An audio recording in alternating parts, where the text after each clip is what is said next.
तो फिर उन्होंने दोबारा से इसी 9वें अध्याय में वही ज्ञान सहित विज्ञान वाला विषय कहना प्रारंभ कर दिया और उसी को लेकर के ही भगवान जो है इसमें पहले के कुछ लोग बोलते हैं। ज्ञान सहित विज्ञान क्या है, हम लोग ने कई बार देखा। ज्ञान क्या है कि श्री कृष्ण ही संपूर्ण जगत के महाकारण हैं, ऐसा मान लेने को तो उन्होंने ज्ञान कहा। और श्री कृष्ण के सिवा कुछ है ही नहीं, सब कुछ श्री कृष्ण ही है, वासुदेव सर्वम, इसको अनुभव हो जाने को उन्होंने विज्ञान कहा। तो भगवान कहते हैं कि ये जो विज्ञान सहित ज्ञान है इसकी बहुत ज्यादा महिमा है। और उसके बाद उन्होंने ये बताया कि देखिए जिनकी दृष्टि में संसार है, जो लोग संसार की सत्ता को मानते हैं, भगवान कहते हैं कि उनके लिए मैं संसार में हूँ और संसार मेरे में ही है। परंतु जिनकी दृष्टि में संसार की सत्ता है ही नहीं, मतलब ये नहीं मानते हैं कि संसार संसार की तरह है, बल्कि संसार को भी श्री कृष्ण के रूप में देखते हैं, तो भगवान कहते हैं कि उनके लिए तो फिर सब कुछ मैं ही हूँ, सत असत सब कुछ मैं ही हूँ, मेरे सिवाय वो किसी की सत्ता मानते ही नहीं है। भगवान आगे ये कहते हैं कि देखिए प्राणियों को उत्पन्न करने वाला, उनको धारण करने वाला, उनका भरण पोषण करने वाला भी मैं ही हूँ, तथापि मैं उनके आश्रित नहीं हूँ। यानी भगवान सबको देखने वाले हैं पर भगवान उन पर डिपेंड नहीं है। भगवान कहते हैं वही प्राणी मेरे ऊपर डिपेंड हैं, जिनका मैं भरण पोषण करता हूँ, जिनको मैं उत्पन्न करता हूँ और जिनको मैं धारण करता हूँ। फिर भगवान ये वायु का उदाहरण देते हैं कि देखिए वायु जो होती है वो आकाश से ही उत्पन्न होती है, आकाश में ही स्थित रहती है और आकाश में ही लीन हो जाती है। ऐसे ही भगवान कहते हैं कि सारे के सारे जितने भी प्राणी हैं वो महासर्ग के समय भगवान से ही उत्पन्न होते हैं और भगवान में ही स्थित रहते हैं, और फिर जब महाप्रलय आती है तो फिर सारे प्राणी भगवान में ही लीन हो जाते हैं। जैसे हम सबके ऊपर आकाश है ना, तो आकाश तो सदैव रहता है, तो हम यही मान लें कि भगवान भी हमारे साथ सदैव आकाश के रूप में ही है। ऐसा मानेंगे तो हर समय भगवान की छत्र छाया में ही रहेंगे। उसके बाद भगवान ने ये बताया कि सारे के सारे प्राणी जो है वो परा और अपरा के संयोग से उत्पन्न होते हैं। परा अपरा प्रकृति आप समझते हैं ना सारे, परा अपरा प्रकृति का वर्णन कई बार गीता में आया है ना, जीव को तो उन्होंने है और 8 तत्वों से बनी हुई उसकी अपरा प्रकृति है। तो परा अपरा से ही सारे के सारे प्राणी भगवान कहते हैं उत्पन्न होते हैं, और ये दोनों ही प्रकृतियां किसकी हैं, केवल और केवल भगवान की है, भगवान की है। भगवान कहते हैं कि भगवान ने ही सारी सृष्टि की रचनाएं की। ये भगवान स्वयं कहते हैं इस अध्याय में, सारी की सारी सृष्टि को बनाने वाले मैं स्वयं है, परंतु मैं डिस्टर्बेंस हो रहा है कुछ, किसी की आवाज। भगवान कहते हैं कि सारे ही प्राणियों को मैं बनाने वाला हूँ, सारी सृष्टि को मैं बनाने वाला हूँ, परंतु उन सारे ही कर्मों को करते समय जो है मैं उदासीन की तरह रहता हूँ। मतलब भगवान उसमें जो है हर्ष शोक नहीं करते हैं, इस कारण से वो जो कर्म है उनको नहीं बांधते, वो कर्म उनको नहीं बांधते। भगवान मानो हमसे भी कह रहे हैं कि हम भी अपने परिवार वालों का, अपने कुटुंबियों का, अपने समाज का जो है सबका जो है ख्याल करें, परंतु उनके ऊपर ममता आसक्ति ना रखें, देश काल परिस्थितियों आदि चीजों का आश्रय हम ना लें। इससे फिर आगे भगवान ने ये बताया कि देखिए जो बेसमझ लोग होते हैं, बेसमझ लोग से मतलब कि जो मूढ़ व्यक्ति होते हैं, जो संसारी होते हैं, वो क्या समझते हैं कि भगवान भगवान नहीं है, भगवान को वो साधारण मनुष्य की तरह ही मानते हैं। मतलब वो यह मानते हैं कि भगवान शरीर के आश्रित हैं। पर बताइए भगवान के शरीर के आश्रित हो सकते हैं? अभी तो शरीर ही उनके आश्रित रहता है, ये हमने जो है व्याख्या में देखा था। यानी भगवान श्री कृष्ण जो है वो अपनी इच्छा से, स्व इच्छा से अवतार लेते हैं और वो किसी शरीर पर निर्भर नहीं है। अभी तो शरीर ही उन पर निर्भर रहता है, जो कामनाएं रखते हैं, जो संसारी मनुष्य है वो ही शरीर पर निर्भर रहते हैं। भगवान कहते हैं कि ऐसे जो मनुष्य होते हैं वो 3 प्रकार के होते हैं, आसुरी, राक्षसी और मोहिनी प्रवृत्ति वाले, जिसका वर्णन हमें 16वें अध्याय में भी मिलेगा। उसके बाद भगवान कहते हैं कि जो दैवी प्रकृति के आश्रित जो मनुष्य होते हैं वो केवल और केवल मुझे ही संपूर्ण प्राणियों का आदि और अविनाशी समझ करके मेरा ही भजन करते हैं। दैवी प्रकृति मतलब हमने देखा था ना, दैवी प्रकृति मतलब भगवान की जो संपत्ति है वो दैवी संपत्ति कहलाती है, भगवान की प्रकृति ही दैवी प्रकृति कहलाती है। यानी कि जो भी अच्छे गुण हैं, जो भी अच्छे आचरण है वो हमारे अंदर भगवान श्री कृष्ण से ही आते हैं, और हमें इसमें अपना बल या अपना अभिमान नहीं करना चाहिए। इसमें किसको कारण मानना चाहिए? यदि हमारे में अच्छे गुण आते हैं, अच्छी क्वालिटीज आती हैं, तो हमें यही समझना चाहिए कि भगवान की हमारे ऊपर कृपा हो रही है, जो हमारे अंदर ये सारी दैवी संपत्ति के जो लक्षण हैं वो आने लग गए हैं। फिर हमने ये भी देखा कि सारी की सारी उपासनाएं देखिए अलग अलग है। भगवान स्वयं कहते हैं कि सारी उपासनाएं अलग अलग है। ऐसा क्यों है? क्योंकि देखिए सारे मनुष्यों की श्रद्धा एक जैसी नहीं होती।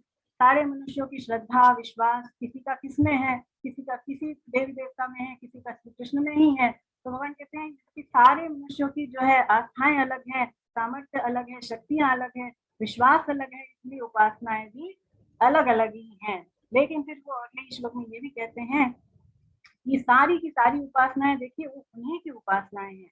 हम चाहे किसी भी देवी देवता का पूजन करें अथवा किसी को भी महत्व दें, लेकिन वो सारी की सारी उपासनाएं भगवान श्री कृष्ण की ही मानी जाएंगी, क्योंकि तत्व से श्री कृष्ण के सिवाय और कुछ है ही नहीं। यानी देवी देवता भी किसका स्वरूप है? श्री कृष्ण का ही स्वरूप है। तो ऐसा उन्होंने बताया। और ये बताया उन्होंने कि अपनी कई तरह की विभूतियां बताई देखिए उन्होंने कि मैं सूर्य हूँ, मैं चंद्र हूँ, मेरे से ही जो है सारे संसार की उत्पत्ति होती है। इस प्रकार की कई विभूतियों का उन्होंने वर्णन किया।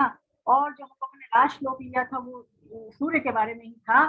भगवान क्या कहते हैं कि मैं ही सूर्य रूप से तपता हूँ, है ना। उन्होंने कहा ना, मैं ही सूर्य रूप से तपता हूँ, मैं ही जल को ग्रहण करता हूँ और फिर उसको वर्षा रूप से बरसा देता हूँ। भगवान ये कहते हैं कि अमृत भी मैं हूँ, मृत्यु भी मैं हूँ, सत असत भी सब कुछ मैं ही हूँ। यानी हमारे अंदर जो स्वस्थ जो हमारा शरीर रहता है, जो निरोगता आती है वो सूर्य से ही आती है। और वो जो काम है सूर्य का जो है वो भगवान श्री कृष्ण के द्वारा ही होता है। यानी सूर्य रूप में भी भगवान श्री कृष्ण ही है। भगवान कहते हैं कि यदि कोई इस बात को केवल मान ले, कोई इस बात को ना जाने केवल मान ले, तो उससे ही वो मुझे जान भी जाएगा। देखिए जो विश्वास है, स्वामी जी कहते हैं विश्वास की शक्ति विवेक से अधिक होती है ना। अगर हम मानने की शक्ति को ज्यादा महत्व देते हैं तो जान भी जाएंगे। स्वामी जी कहते हैं मानने की शक्ति जानने से ज्यादा श्रेष्ठ है। भगवान को यदि मान लेंगे, भगवान से अपनापन कर लेंगे, प्रेम कर लेंगे, तो भगवान हमें अपने आप को जना भी देंगे। ये हम उनके ऊपर छोड़ दें। अभी तो केवल इतना काम करें कि जैसा भगवान हमसे कहते हैं गीता में, जैसा वो हमें अपने बारे में बता रहे हैं, केवल हम श्रद्धा करके उसको मानते चले जाएं, तो आगे जो है भगवान की कृपा हमारे ऊपर होती जाएगी और हम जो है भक्ति पथ पर आगे बढ़ते जाएंगे।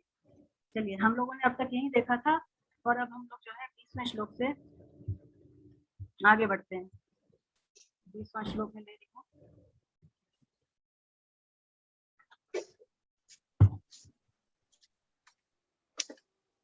आप सबको आवाज आ रही है? कोई डिस्टर्बेंस नहीं हो? यदि हो तो आप, हाँ अगर हो तो आप ना हैंड रेस कर दें, है ना, या तो मुझे चैट बॉक्स में बता दें, क्योंकि कभी कभी पढ़ाते टाइम मुझे पता नहीं चलता है। चलिए, तो देखिए अब जो 20 से लेकर 25 तक श्लोक हैं, उसमें भगवान ने हमें सकाम और निष्काम उपासना का फल बताया है। यानी जो मनुष्य फल की इच्छा रख करके जो पूजा करते हैं और जो बिना फल की इच्छा से पूजा करते हैं, उनको क्या फल मिलता है, इसके बारे में भगवान हमें बताते हैं। 20वां श्लोक, त्रैविद्यमानं सोमपः पूतपत्रा यज्ञे सर्वं प्रार्थयन्ते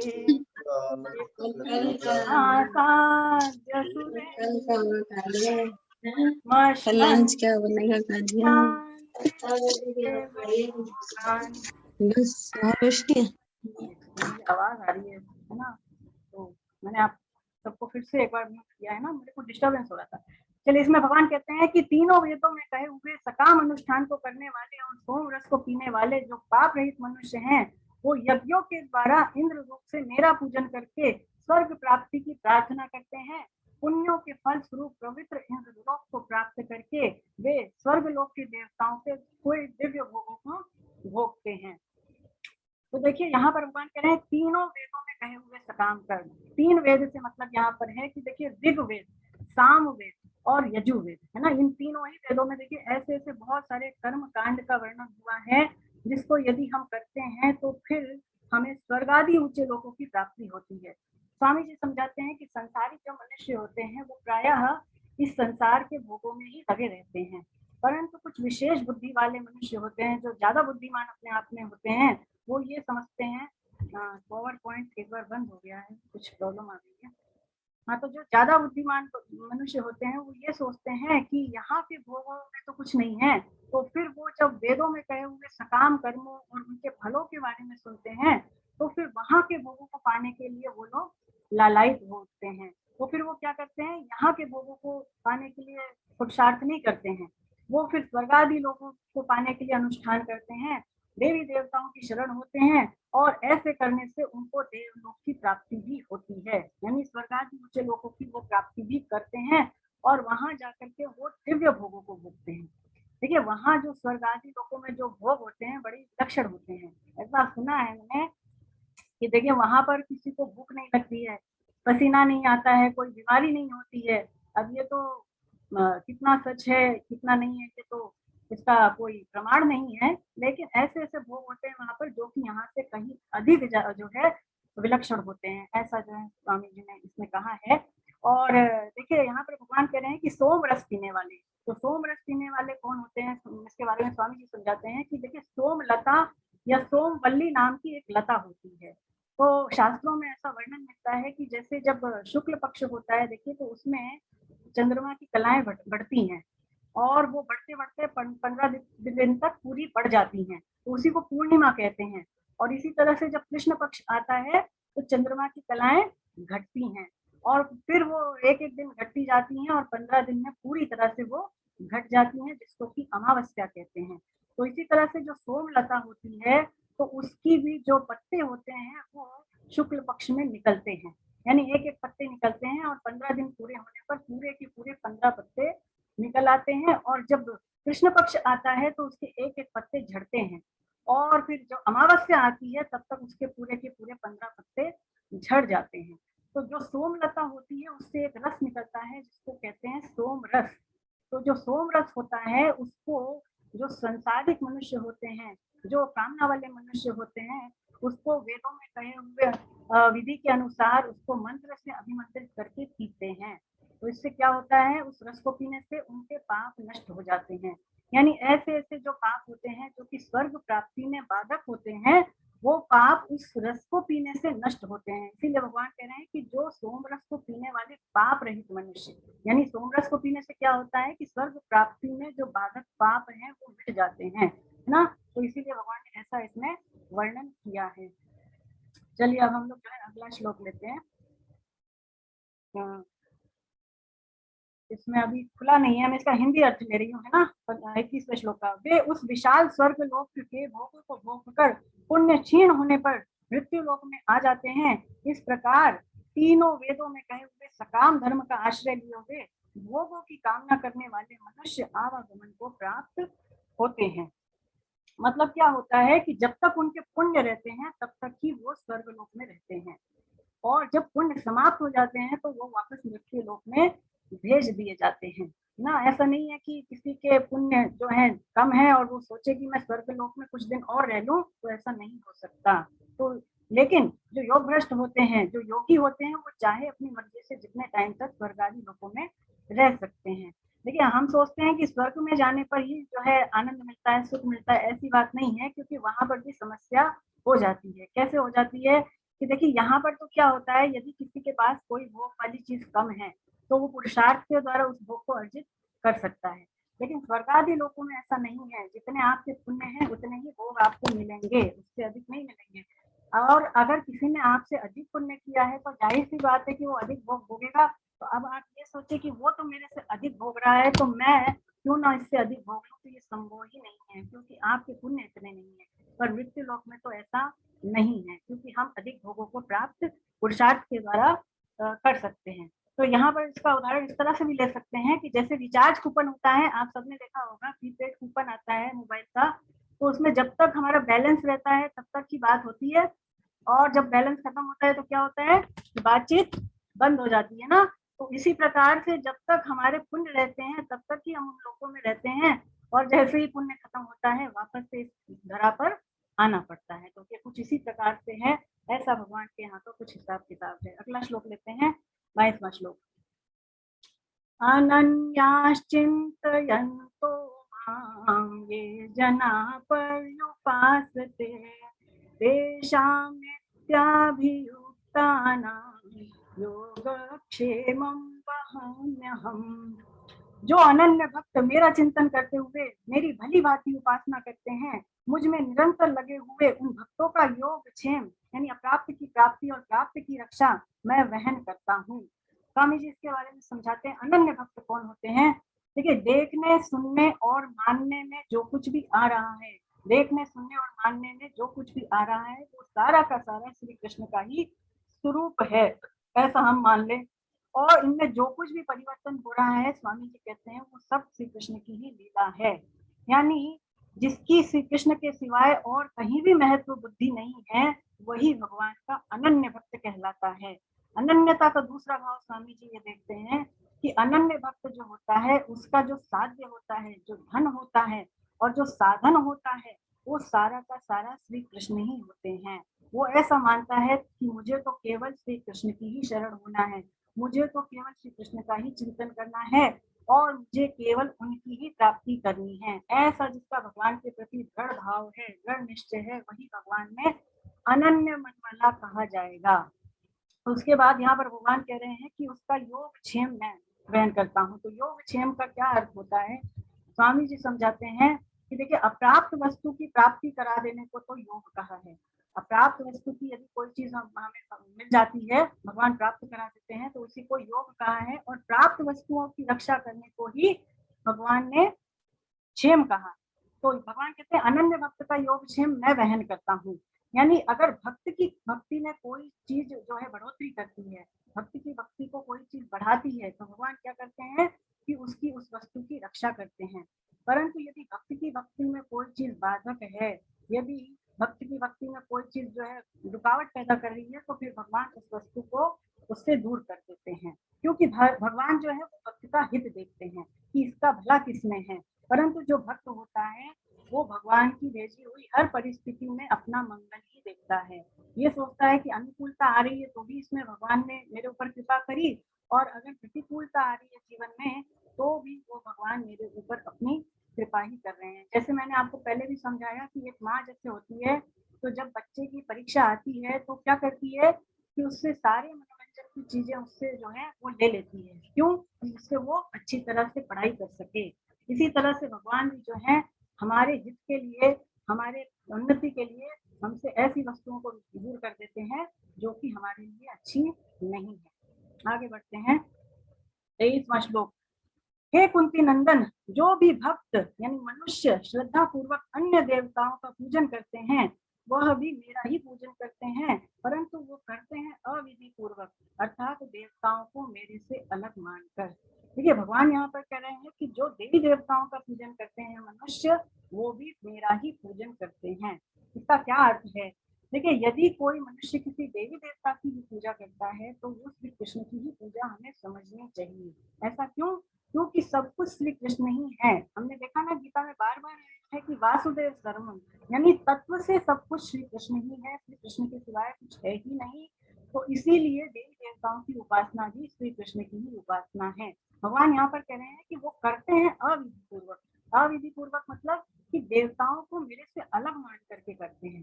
देखिए, देवी देवता भी भगवान श्री कृष्ण का ही स्वरूप है। हम यदि किसी देवी देवता की अथवा किसी मनुष्य की, या स्वामी जी कहते हैं किसी पितर की भी भगवत भाव रख करके पूजा करते हैं, निष्काम भाव से पूजा करते हैं, तो वो श्री कृष्ण की ही उपासना मानी जाएगी और उससे हमें श्री कृष्ण की ही प्राप्ति होगी। लेकिन इसके विपरीत स्वामी जी कहते हैं कि यदि उपास्य के रूप में हमारे सामने साक्षात श्री कृष्ण भी क्यों ना हो और हमारे अंदर थोड़ी सी भी कामना होगी, तो फिर हम भगवान के अर्थार्थी भक्तों की श्रेणी में आ जाएंगे, जिसको भगवान ने जो है पहले ही 7वें अध्याय में उदार कहा है। इसका मतलब यह है कि अगर हमारे अंदर थोड़ी भी संसारिक कामनाएं हैं तो फिर हम जो है भगवान के अनन्य भक्त की श्रेणी में अथवा ज्ञानी भक्त की श्रेणी में नहीं आएंगे। तो निष्काम भाव से पूजा करना बहुत जरूरी है।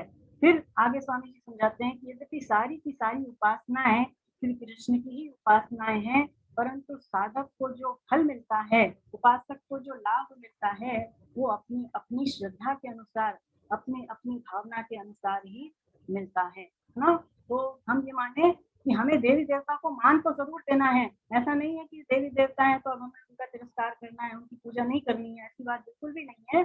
परंतु हम उनसे कुछ कामना ना करें और इसके अलावा हम उनको भगवत स्वरूप ही माने तो क्या होगा, इससे श्री कृष्ण की ही उपासना होगी और उन्हीं की प्राप्ति हो जाएगी। अगला श्लोक 24वां श्लोक।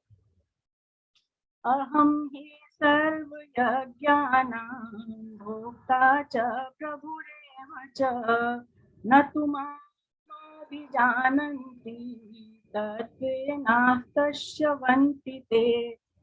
क्योंकि संपूर्ण यज्ञों के भोक्ता और स्वामी मैं ही हूँ, परंतु वे मुझे तत्व से नहीं जानते, इसी से उनका पतन होता है। तो भगवान कह रहे हैं कि सारे यज्ञों और तपों का भोक्ता मैं ही हूँ। इसका क्या अर्थ है? स्वामी जी समझाते हैं कि जब हम कृष्ण की तरफ चलते हैं, भगवान की तरफ जब भक्ति में आगे बढ़ते हैं, तो हमारे सामने दो समस्याएं आती हैं। वो क्या समस्याएं हैं? एक तो हम सारे ही भोगों का अपने आप को भोक्ता मान लेते हैं कि मैं ही इन भोगों को भोगने वाला हूँ, और अपने आप को संग्रहों का मालिक मान लेते हैं, यानी चीजें मैं ही इकट्ठी कर रहा हूँ अपने लिए। ऐसा मानने से जो है, स्वामी जी कहते हैं, हमारा विवेक लुप्त हो जाता है, बुद्धि फिर अच्छे से काम नहीं करती है, और जो भक्त होता है भगवान से विमुख होता चला जाता है। देखिए, जब जीव भोग और ऐश्वर्य में लग जाता है, तब स्वामी जी समझ आते हैं कि उसको ये याद ही नहीं रहता कि उस चीजों के वास्तविक मालिक तो श्री कृष्ण ही हैं। जो भी चीजें मेरे पास हैं उनके मालिक तो श्री कृष्ण ही हैं, और इसी से उसका पतन हो जाता है। लेकिन यदि उसके ऊपर भगवान की कृपा हो जाए, किसी भी प्रकार से उसको चेत आ जाए, तो स्वामी जी कहते हैं कि वो फिर से कृष्ण भक्ति में लग जाता है और वो ठीक रास्ते पर आ जाता है। भगवान यहाँ पर कह रहे हैं कि संपूर्ण यज्ञों का भोक्ता मैं हूँ। तो भगवान का भोक्ता बनना क्या है? स्वामी जी समझाते हैं कि देखिए, महात्माओं की दृष्टि में सब कुछ श्री कृष्ण ही है। ऐसा भगवान ने 7वें अध्याय के 19वें श्लोक में पहले ही कह दिया कि वासुदेव सर्वमिति, ऐसा महात्मा लोग समझते हैं। और इस अध्याय में मैंने भी 19वें श्लोक में ये कहा कि सत असत सब कुछ मैं ही हूँ। तो देवताओं की यदि हम पूजा करते हैं, उनका यज्ञ करते हैं, तो भगवान कह रहे हैं कि इससे मानो मेरी ही पुष्टि होती है। यदि हम किसी को भी दान देते हैं, तो ये समझना चाहिए कि वो उससे भगवान का ही हमने अभाव दूर किया। और यदि हम किसी की भी सहायता करते हैं, किसी भी दीन दुखी अपाहिज की तन मन धन से सेवा करते हैं, तो भी हमें यही समझना चाहिए कि उससे भगवान की सहायता हो रही है, उससे भगवान को ही सुख शांति मिल रही है। मतलब ये हुआ कि अनेक रूपों में सब कुछ ग्रहण करना ही भगवान श्री कृष्ण का भोक्ता बनना है ना। अब यहाँ पर भगवान कहते हैं कि संपूर्ण यज्ञों का स्वामी भी मैं ही हूँ। तो संपूर्ण यज्ञों का स्वामी भी मैं ही हूँ, इसका क्या अर्थ है? इसको भी स्वामी जी समझाते हैं कि देखिए, भगवान की दो प्रकृतियां हैं, एक तो अपरा और एक परा प्रकृति। तो भगवान ही इन दोनों प्रकृतियों के वास्तविक मालिक हैं। ये हमें समझना चाहिए कि भगवान ही इन दोनों प्रकृतियों के वास्तविक मालिक हैं। जीव भी जो है ऐसा समझता है कि जो मेरे पास भोग वाली चीजें हैं, उसका मैं मालिक हूँ, है ना, मैं ही उसका जो है स्वामी हूँ। परंतु ये उसकी जो स्वतंत्रता है, वो स्वामी जी कहते हैं वास्तविक नहीं है, मानी हुई है। भोगी व्यक्ति ये सोचे कि मैं भोगों को चाहे जैसे भोग लूं, तो क्या ये संभव है? नहीं संभव है। देखिए, हम घर में कभी कोई चीज लाते हैं, है ना, और जरूरी नहीं है कि हम उस चीज को यूज कर पाए। मान लीजिए आप कोई नई कार ले आए, या आप खाने पीने की कोई चीज ले आए, तो अगर आपके प्रारब्ध में होगी तभी आप उस चीज को भोग पाएंगे, उसको ग्रहण कर पाएंगे, अन्यथा आप जो है नहीं कर पाएंगे। तो इसी तरह से भगवान यहाँ पर कहते हैं कि जो सारे के सारे भोग वाले वस्तुएं हैं, वो भोगी मनुष्य तो समझता है कि वो स्वतंत्र है भोगने में, पर वो है नहीं। परंतु जो मेरी स्वतंत्रता है, वो मानी हुई नहीं है, वो स्वाभाविक है, वो वास्तविक है। यानी भगवान चाहे जैसे परा और अपरा में परिवर्तन कर सकते हैं, यही भगवान का मालिकपना है। देखिए, 5वें अध्याय में भी भगवान ने हमें ये बताया था कि जो मुझे संपूर्ण यज्ञों और तपों का भोक्ता मानता है, वो परम शांति को प्राप्त होता है। और यहाँ पर इस अध्याय में भगवान क्या कह रहे हैं कि जो मुझे संपूर्ण यज्ञों और तपों का भोक्ता नहीं मानता है, तो इससे जो है उसका पतन होता है। इसका मतलब यह है कि जीव जब अपने आप को भोक्ता मानता है, उससे ही उसका पतन होता है। यदि हम श्री कृष्ण को ही भोक्ता मानेंगे, तो स्वामी जी कहते हैं कि फिर हमारी भोग इच्छा समाप्त हो जाएगी, और भोग इच्छा न रहने से हमारे अंदर परम शांति भी जो है आ जाती है। आज पीपीटी शेयर करने में कुछ समस्या आ रही है बार बार ना, तो मैं इसको बार बार ओपन कर रही हूँ, पर ये ऑफ हो जा रहा है। तो इसके बारे में एक उदाहरण भी आया है, जैसे कि डॉक्टर फ्रॉग की प्रसंग आता है कि एक बार क्या हुआ कि एक गांव में बाढ़ आई। तो गांव में जब बाढ़ आई, तो गांव का जो बाढ़ में क्या है, एक मेढक था जो कि बह करके कुएं में आ जाता है। तो उस कुएं में पहले से ही एक मेढक रहता है। तो जब समुद्र का मेढक उस कुएं में आ जाता है तो वो उससे पूछता है कि भैया तुम्हारा समुद्र कितना बड़ा है। तो वो जो मेढक होता है समुद्र वाला, वो कहता है कि बहुत बड़ा है। तो फिर वो जो मेढक रहता है कुएं का, वो कुछ दूरी पर छलांग लगाता है और बोलता है कि क्या इतना बड़ा है तेरा समुद्र। तो बोलता है नहीं नहीं, इससे भी कहीं अधिक बड़ा है। तो वो कुछ दूरी तक और छलांग लगाता है। फिर उससे पूछता है क्या इतना बड़ा है तेरा जो समुद्र है जहाँ से तू आया है। बोला नहीं नहीं, ये तो कुछ भी नहीं है। तो फिर वो एक कोने से लेकर के और उसी कुएं में दूसरे कोने तक छलांग लगाता है कुएं का मेढक, और बोलता है ले मैं इतनी दूर तक कूद गया, अब तो इससे बड़ा तेरा समुद्र हो ही नहीं सकता। है ना। इसका क्या अर्थ है? मतलब हम जो चीजें हमें भगवान ने दे दी, जितना हमें दे दिया भगवान ने, हम समझते हैं इससे ज्यादा तो कुछ है ही नहीं, इसके आगे तो कोई सुख है ही नहीं, हम उसी में रचे पचे रहते हैं।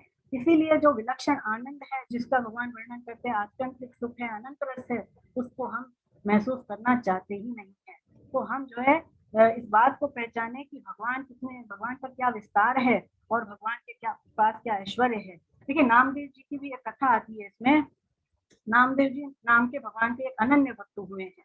तो वो भगवत दर्शन करने वाले थे, सारे ही प्राणियों में सब चीजों में वो भगवान का ही दर्शन करते थे। तो एक बार क्या हुआ, वो तीर्थ यात्रा पर निकले। तीर्थ यात्रा पर निकले तो थक गए, तो एक पेड़ के नीचे उन्होंने विश्राम किया। तो वहां पर उन्होंने जो है रोटियां बनाई, और रोटियां बनाई और रोटियों को रखा, और पीछे सामान में से घी लेने के लिए मुड़े। उतनी देर में तो क्या हुआ, एक कुत्ता आया और उनकी रोटी को लेकर के चलता बना। अब नामदेव जी जैसे ही मुड़े तो देखे कुत्ता रोटी लिए भाग रहा है, तो वो भी घी का पात्र लिया उसके पीछे पीछे दौड़े। तो बोले ये प्रभु आप कहाँ भाग रहे हैं, ये तो मैं आपके लिए ही भोग लगा रहा था, आप रूखी रोटी लेकर के क्यों जा रहे हैं, इस पर थोड़ा घी तो लगा लीजिए। तो देखिए कुत्ते में उनको भगवान दिखाई दिए, तो वास्तव में भगवान उस कुत्ते में से प्रकट हो गए। और वस्तुतः उस कुत्ते में भगवान के सिवाय था भी कौन, है ना। तो क्योंकि उन्होंने उसको पहचान लिया, इसलिए भगवान प्रकट हो गए। तो ऐसे ही सारे प्राणियों में, सारी वस्तुओं में, सब चीजों में केवल और केवल भगवान ही है, परंतु हमारी दृष्टि नहीं है ऐसी कि हम उनको पहचान पाए। पर जो भगवान के अनन्य भक्त हैं, जो समय भगवत दर्शन करते हैं, वो इस चीज को पहचानते हैं और वो हर समय भगवान का ही ध्यान करते हैं। चलिए अब अगला श्लोक लेते हैं। तो एक सेकेंड, मेरा ये स्लाइड जो है वो खुल रहा है ना। 24वां श्लोक हो चुका है, तो 25वां लेना आपने को।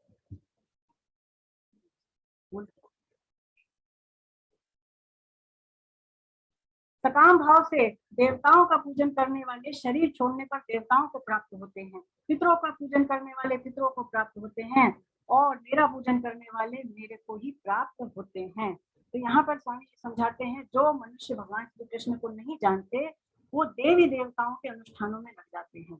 वो देवी देवताओं की पूजा करते हैं, उन्हीं के पारायण हो जाते हैं, और उनसे ही अपनी कामनाओं की पूर्ति करवाते हैं। फलस्वरूप क्या होता है, अगर देवी देवता उनसे प्रसन्न हो जाते हैं, तो वो ज्यादा से ज्यादा उन मनुष्यों को अपने लोक में ले जाते हैं, देवलोक में ले जाते हैं। लेकिन वहां से भी इस लोक में वापस आना पड़ता है। यानी जैसे भगवान ने 8वें अध्याय में पहले ही कह दिया 16वें श्लोक में कि ब्रह्मलोक तक के सभी लोग पुनरावृत्ति वाले हैं। तो अगर हम देवलोक चले गए तो वहां से भी वापस इस संसार में आना पड़ता है। इसी प्रकार से स्वामी जी लिखते हैं कि लौकिक सिद्धि जो चाहते हैं मनुष्य, यानी संसारिक चीजों को जो मनुष्य बहुत ज्यादा कामना वाले होते हैं, वो पितरों के भी परायण हो जाते हैं, पितर जो होते हैं, और उनको ही अपना इष्ट मान लेते हैं। ज्यादा से ज्यादा क्या होता है कि पितर जो होते हैं वो भी हमें अपने लोक में ही ले जाते हैं, लेकिन वहां से भी क्या होता है, वापस इस संसार में आना पड़ता है। इसी प्रकार से जो तामसी व्यक्ति होता है, देखिए तामसी व्यक्ति जो है उसकी बुद्धि विपरीत होती है, इसका वर्णन आगे आएगा गीता के अध्यायों में। तो ऐसा जो मनुष्य होता है वो न देवी देवताओं की पूजा करता है, न श्री कृष्ण की पूजा करता है, न पितर की पूजा करता है, अभी तो वो तो भूत प्रेतों की पूजा करता है। भूत प्रेतों की पूजा सकाम भाव से करने से क्या होता है कि वो संसारिक इच्छाओं को तो अपनी पूरी कर लेता है, उनके नियमों को धारण करने से वो अपनी लौकिक इच्छाओं को तो पूरी कर लेता है, लेकिन स्वामी जी कहते हैं कि मरने के बाद तो उसका पतन ही होता है, क्योंकि मरने के बाद जो है उसको जो योनि मिलती है वो भूत प्रेत की ही योनि मिलती है ना। तो इसलिए भूत प्रेतों का जो पूजन है वो तो त्याज्य ही है। देखिए यदि किसी भी देव देवता की अथवा पितर आदि की हम भगवत भाव से पूजा करें, निष्काम भाव से पूजा करें, तो उससे स्वामी जी कहते हैं हमें भगवान की ही प्राप्ति होगी। अर्थात इनकी पूजा त्याज्य नहीं है। वास्तव में इनको भगवान से अलग मानने से ही हमारा जो है पतन होता है।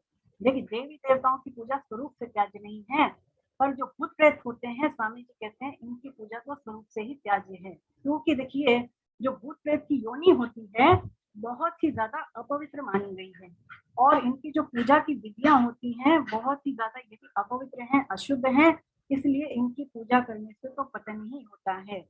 लेकिन देवी देवताओं की यदि पूजा करते हैं तो वो कर सकते हैं, लेकिन निष्काम भाव से। और स्वामी जी ये भी कहते हैं कि यदि किसी भक्त को किसी भूत प्रेत में भगवत भाव पैदा हो जाता है तो फिर उस भूत प्रेत का उद्धार हो जाता है और भक्त को भगवान के दर्शन हो जाते हैं। जैसे कि नामदेव जी का ही प्रसंग आता है कि एक बार नामदेव जी कहीं से जा रहे थे तो क्या हुआ कि रास्ते में एक लंबे कद का प्रेत दिखाई दिया, तो उस लंबे कद के प्रेत को देख करके ही वो उसको भगवान मान बैठे, और फिर उस प्रेत में से सच में भगवान प्रकट हो गए, यानी उस प्रेत का तो उद्धार हो गया और नामदेव जी को फिर से भगवान के दर्शन हो गए। तो देखिए भूत किसी भी पितर की हमें जो है श्राद्ध तर्पण करना चाहिए। स्वामी जी कहते हैं कि पितरों का श्राद्ध तर्पण तो करना ही चाहिए, लेकिन यदि हम उनको अपना इष्ट मानते हैं तो इसी से हमारा जो पतन होता है, यानी हम पितरों को अपना इष्ट ना माने, केवल उनका जो है श्राद्ध तर्पण अवश्य करें। चलिए आगे बढ़ते हैं। अब देखिए 26 से लेकर 34 तक जो श्लोक आएंगे इसमें भगवान ने निष्काम भगवत भक्ति का प्रकार बताया है ना, निष्काम भाव से भगवत भक्ति की महिमा भगवान इन श्लोकों में बताते हैं। पढ़ते हैं इनको। पत्रम पुष्पम फलम तोयं यो मे भक्त्या प्रयच्छति तदहं भक्तयुपयत्मश्नामि प्रयतात्मनः। जो भक्त पत्र पुष्प फल जल आदि यथासाध्य एवं अनायास प्राप्त वस्तु को प्रेम पूर्वक मेरे अर्पण करता है, उस मुझ में तल्लीन अंतःकरण वाले भक्त के द्वारा प्रेम पूर्वक दिए हुए उपहार भेंट को मैं खा लेता हूँ, अर्थात स्वीकार कर लेता हूँ। तो देखिए भगवान की दो प्रकृतियां हैं जिसका वर्णन बार बार आया है, एक तो परा और एक अपरा प्रकृति है। तो ये दोनों ही प्रकृति किसकी है? केवल श्री कृष्ण की है। लेकिन मनुष्य भूल जाता है कि इनके वास्तविक मालिक श्री कृष्ण ही हैं। तो इसी को याद दिलाने के लिए मानो इस श्लोक में भगवान कहते हैं कि जितने भी पदार्थ हैं, यानी पत्र पुष्प फल जल जो कुछ भी है, उसको तू मेरे अर्पण कर दे। आगे भगवान अगले श्लोक में कहेंगे जितनी भी क्रियाएं हैं उसको भी तू मेरे अर्पण कर दे, और ऐसा करने से क्या होगा कि सदा के लिए तुम सारे के सारे झंझटों से, सारी की सारी समस्याओं से जो है छूट जाओगे। दूसरी बात ये है, स्वामी जी समझाते हैं, क्योंकि देखिए जीव जो है वो श्री कृष्ण का ही अंश है ना, तो भगवान का ही अंश होने से भगवान के साथ हमारा नित्य संबंध रहता ही है, स्वाभाविक संबंध जो है वो सदैव रहता ही है। तो भगवान की प्राप्ति में मुख्यतः संबंध की है ना, विधियों की मुख्यता नहीं है। लेकिन देवी देवताओं की उपासनाओं में हमने देखा कि विधियों की ही मुख्यता है। एक छोटा बच्चा यदि माँ की गोद में जाना चाहे तो बताइए क्या उसे विधियों का पालन करना पड़ेगा? है बताइए, कोई भी बताए मेरे को। सुरेश जी, हरे कृष्णा,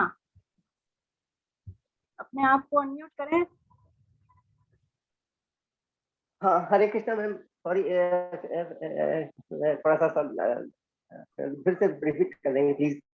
मैं ये पूछ रही हूँ कि एक छोटा बच्चा यदि अपनी माँ की गोद में जाना चाहता है तो क्या उसको विधियों का पालन करना पड़ता है कि माँ मुझे गोद में? बिल्कुल नहीं, बिल्कुल नहीं करना पड़ता ना। तो ऐसे ही भगवान के पास यदि हमें पहुंचना है, भगवान के पास यदि जाना है, जो कि हमारे माँ और पिता सभी हैं, तो क्या उनके लिए विधियों की आवश्यकता है? बिल्कुल नहीं है, बिल्कुल भी नहीं है। बिल्कुल सही कह रहे हैं आप। भगवान कहते हैं ऐसी ही मेरी प्राप्ति में किसकी मुख्यता है? केवल भाव की मुख्यता है ना, विधियों की भाव की। श्लोक में कह रहे हैं भगवान है ही नहीं, है ना। कुछ साधक हैं जिन्होंने जो है वीडियो ऑफ कर रखे हैं, मैं इनसे निवेदन करूंगी कि वीडियो ऑन रखें, जिससे कि सत्संग जो होता है ना वो तभी प्रभावशाली होता है जब साधक एक दूसरे को देखें, है ना। जरूरी नहीं है कि आप जो है म्यूट कर दें, तो इससे हमारा ध्यान भी जो है भगवत गीता से इधर उधर भटकता है। तो आप अगर अपने आप को केंद्रित रखना चाहते हैं तो अपने आप को विजिबल रखें, है ना, ये जरूरी है। तो मैं ये कह रही थी कि भगवान की प्राप्ति में देखिए विधियों की मुख्यता नहीं है, प्रत्युत प्रेम की मुख्यता है, भाव की ही मुख्यता है। भगवान क्या कह रहे हैं कि भक्त मुझे जो कुछ भी अर्पण करता है, पत्र पुष्प फल जल, उसको ना केवल मैं स्वीकार करता हूँ अपितु उसको खा लेता हूँ, यानी आत्मसात कर लेता हूँ। देखिए स्वामी जी कितनी अच्छी अच्छी बात कहते हैं श्लोक के बारे में कि भक्त में यदि देने का भाव आ जाता है तो भगवान में लेने का भाव आ जाता है। भक्त को यदि भगवान को खिलाने का भाव आ जाता है तो भगवान को भूख लगाती है। देखिए हम सब ने हमें से कुछ ने ये सुना होगा कि द्रौपदी जी के सामने एक बड़ी विकट समस्या आई थी। एक बार क्या हुआ कि दुर्वासा ऋषि जो है उनके आश्रम पर आने वाले थे और ऐसा उनके पास एक अक्षय पात्र था जिसमें अगर द्रौपदी जी भोजन कर लेती थी तो बाद में कुछ बचता नहीं था। तो अब उनको पता चला कि दुर्वासा ऋषि आने वाले हैं कुछ ऋषियों के साथ, तो वो बड़ी संकट में पड़ गई, तो चिंता में पड़ गई। तो उन्होंने श्री कृष्ण का स्मरण किया तो भगवान तत्काल जो है वहां हाजिर हो गए और भगवान कहते हैं कि मुझे बड़ी भूख लगी है, आज कुछ दो। तो कहती है घर में कुछ है ही नहीं, सब कुछ खत्म हो गया। बोले कुछ तो होगा, कुछ तो लेके आओ। तो वो जो उसमें पात्र था ना जो उनके पास, उसमें एक चावल का कण लगा हुआ था। तो भगवान ने क्या किया, उसी कण को बड़े प्रेम पूर्वक ग्रहण किया। तो उससे क्या हुआ कि जितने ऋषि थे, जो दुर्वासा ऋषि थे, जो स्नान के लिए गए थे, वो सारे तृप्त हो गए और सारा का सारा ब्रह्मांड, सारे के सारे लोगों को उन्होंने तृप्त कर दिया। इसका मतलब यह है कि भगवान यदि एक कण भी ग्रहण कर ले तो इससे सारा ब्रह्मांड तृप्त हो जाता है। तो भगवान कैसे करुणा वत्सल है, भक्त वत्सल है कि भक्त की मन की बात को बिना कहे ही वो जान जाते हैं। इसी प्रकार से हम देखते हैं एक और प्रसंग आता है भागवतम में कि जो ग्राह था, जब ग्राह ने गजेंद्र का पैर पकड़ लिया था तब क्या हुआ था कि उसने अपने आप को बचाने के लिए बहुत प्रयास किया, कई वर्षों तक युद्ध किया, लेकिन अंततः जब वो नहीं बचा पाया अपने को, उसको लगा कि अब तो मैं ये मुझे अंदर खींच ही लेगा जल में। तो उसने क्या किया, फिर आर्त होकर के भगवान को पुकारा। तो भगवान ने उसकी पुकार सुनी और विष्णु भगवान आए गरुड़ पर सवार होकर के और उस गजेंद्र ने उसने एक केवल पुष्प रखा अपनी सूंड पर और उसी को वहीं से उसने भगवान को अर्पण कर दिया। तो क्या हुआ कि उस पुष्प को भगवान ने वहीं पर स्वीकार कर लिया। यानी भक्त के केवल भगवान भाव के भूखे हैं ना, वो केवल उसके वस्तुओं को नहीं देखते हैं, उसके अंदरूनी भाव को देखते हैं। तो आगे स्वामी जी श्लोक के बारे में बताते हैं कि जब भक्त के अंदर देने का भाव आ जाता है तो भगवान श्री कृष्ण में देने का भाव आ जाता है ना। और जब भक्त के अंदर बहुत ज्यादा भाव आ जाता है तो वो ये भूल जाता है कि वो क्या दे रहा है और श्री कृष्ण भी ये भूल जाते हैं कि वो क्या ले रहे हैं। देखिए जैसे कि विदुरानी जी थी, तो विदुरानी जी ने प्रेम के आवेश होकर के भगवान को क्या खिलाए, केले की छिलके खिलाए। तो भगवान ने क्या किया, उसी को बड़े प्रेम से खाया ना। तो भगवान यही देखते हैं कि भक्त की भावना कैसी है। भगवान पदार्थ को तो देखते ही नहीं है और भगवान जो है वहां से बड़े तृप्त होते हैं और विदुर जी से कहते हैं कि जो स्वाद विदुरानी जी के छिलकों में था वो आपके इन केलों में तो बिल्कुल भी नहीं है। तो इस श्लोक से यही पता चलता है कि भगवान की प्राप्ति में भाव की मुख्यता है, पदार्थ की किंचित मात्र भी मुख्यता है नहीं। भगवान श्री कृष्ण भाव के भूखे हैं, पदार्थ के भूखे है नहीं। देखिए भक्त का भाव स्वामी जी कहते हैं भक्तिपूर्ण होना चाहिए।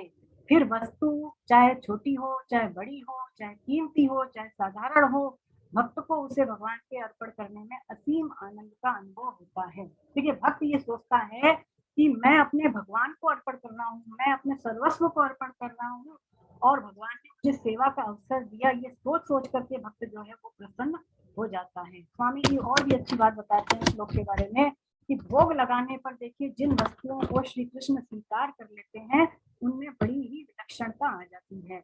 ऐसी जो भोग वाली चीजें होती है वो कई दिनों तक खराब नहीं होती, उनमें सुगंध आ जाती है, उनका स्वाद बढ़ जाता है। जब मनुष्य किसी भी चीज की आहुति देता है पदार्थों की तो फिर वो यज्ञ हो जाती है। यदि वो किसी दूसरे को देता है तो वो दान हो जाती है और यदि वो संयम पूर्वक अपने काम में लेता है तो वो तप हो जाता है और यदि भगवान श्री कृष्ण के ही अर्पण कर देता है तो उसका भगवान से योग हो जाता है ना। तो ऐसा ही कुछ प्रसंग मुझे याद आ रहा है कि एक आचार्य थे, मुझे ज्यादा तो याद नहीं है पर पहले मैंने सुनाया हुआ है, थोड़ा बहुत याद है। तो वो एक मंदिर में क्या करते थे कि बता भगवान जी को भोग लगाते थे, तो पिस्ता बादाम का वो भोग लगाया करते थे, है ना। तो क्या हुआ फिर महंगाई बढ़ गई, तो महंगाई बढ़ गई तो उन्होंने क्या किया, भगवान को पिस्ता बादाम की जगह मूंगफली का भोग लगाना शुरू कर दिया। तो ठाकुर जी तो बस एक बार स्वाद जिस चीज का मिल जाए तो उन्होंने स्वप्न दिया कि भाई तुमने ऐसा क्यों किया। तो वो तो यही सोच रहे थे कि मैं तो भोग लगाता हूँ, पता नहीं ठाकुर जी ग्रहण करते हैं कि नहीं करते। लेकिन जब स्वप्न में भगवान ने उनको बता दिया तो वो जान गए कि नहीं, वास्तव में भगवान मेरे भोग को ग्रहण करते हैं, और उन्होंने फिर से पिस्ता बादाम का ही भोग लगाना शुरू कर दिया। तो इसका मतलब यह है कि भगवान हमारे दिए हुए प्रसाद को, भोग को जो है आरोग्य कहते हैं, है ना, उसको ग्रहण करते हैं।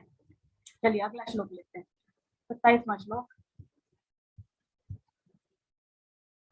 यत् करोषि यदश्नासि जुहोषि ददासि यत्, यत् तपस्यसि कौन्तेय तत् कुरुष्व मदर्पणम्। हे कुंती पुत्र, तू जो कुछ करता है, जो कुछ भोजन करता है, जो कुछ यज्ञ करता है, जो कुछ दान करता है, जो कुछ तप करता है, वह सब कुछ तू मुझे ही अर्पण कर दे। तो स्वामी जी समझाते हैं, देखिए भगवान ने पहले ही 4थे अध्याय में ये कहा था कि जो जिस प्रकार मेरी शरण में आता है उसको मैं वैसा ही आश्रय देता हूँ। यदि कोई भक्त, जैसे भगवान ने पिछले श्लोक में बताया, किसी वस्तु को मेरे अर्पण करता है तो मैं क्या करता हूँ, उस वस्तु को कई गुना कर देता हूँ। जैसे कि एक फल वाली का प्रसंग भी आता है ना भागवतम में, ऐसे बहुत सारे प्रसंग मिलेंगे आपको। तो वो क्या करते हैं कि उस फल वाली के फल लेकर के और उसको मालामाल कर देते हैं। तो भक्त के, यदि भक्त कोई भी चीज भगवान को अर्पण करता है तो भगवान उसको कई गुना कर देते हैं। और यदि कोई भक्त अपने आप को श्री कृष्ण को दे देता है तो श्री कृष्ण भी उसे अपने आप को ही दे देते हैं। देखिए भगवान ने हम सबको स्वतंत्रता दी है ना, हम सबको कर्म करने की स्वतंत्रता दी है। तो यदि हम भगवान की ही दी हुई स्वतंत्रता को भगवान के ही अर्पण कर देते हैं तो क्या होता है कि भगवान फिर हमारे अधीन हो जाते हैं। इसीलिए भगवान अर्जुन से अपनी उसी स्वतंत्रता को उनके अर्पण करने के लिए कहते हैं। जैसे कि हमने बलि का भी देखा था उदाहरण। तो बलि जो राजा थे, उन्होंने अपना भगवान का तीसरा पग अपने ऊपर ही रखवा लिया था। तो इससे क्या हुआ कि भगवान उनके अधीन हो गए थे, है ना, और शीतल लोक में जाके उन्होंने उनकी पहरेदारी करी। तो भगवान ऐसे ही हैं।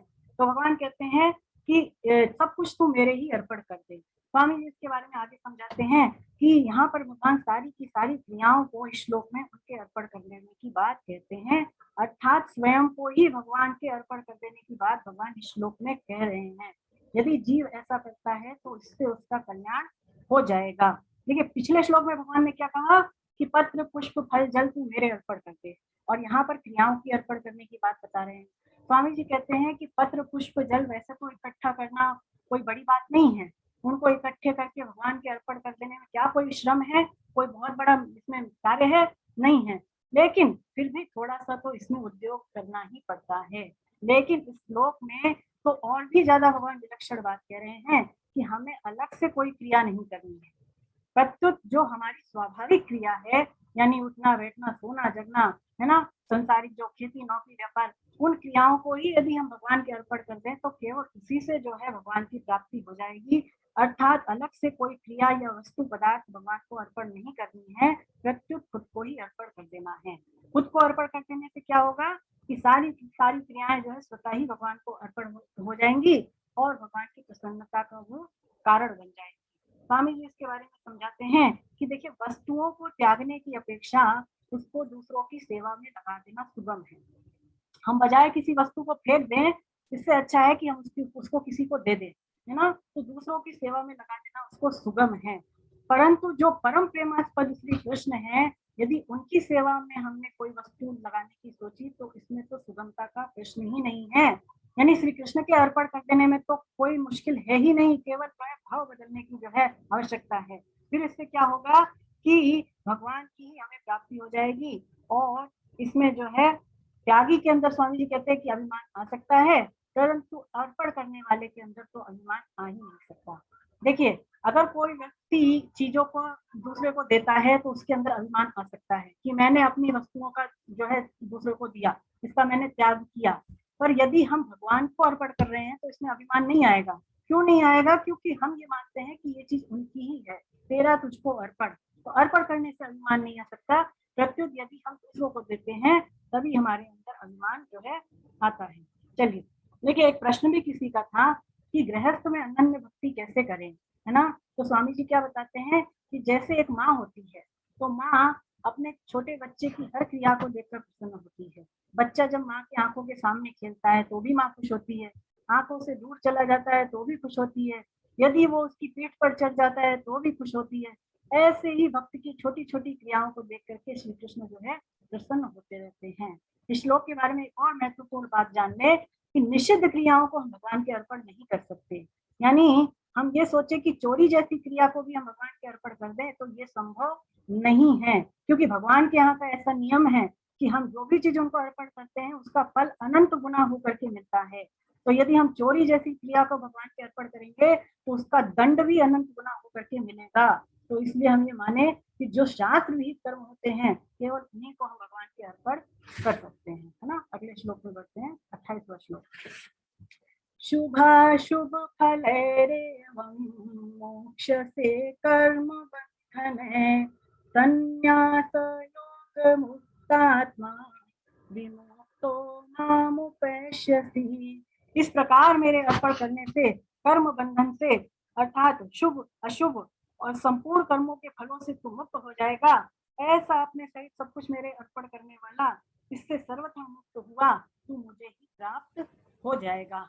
तो स्वामी जी समझाते हैं कि भगवान ने जो पिछले 2 श्लोक बताए, यानी सारे ही पदार्थों को अर्पण करने की और सारी ही क्रियाओं को अर्पण करने की जो भगवान ने बात कही, यदि कोई मनुष्य ऐसा करता है तो भगवान इस श्लोक में कह रहे हैं कि तू फिर संपूर्ण संचित कर्म यानी कि जो शुभ कर्म है उससे भी और जो अशुभ कर्म है उससे भी उसके बंधन से तू मुक्त हो जाएगा। देखिए, अगर जो शुभ कर्म है स्वामी जी कहते हैं वो अशुभ कर्म है, यदि वो लोहे की जंजीर है तो जो शुभ कर्म है वो सोने की जंजीर है, परंतु है दोनों ही जंजीर।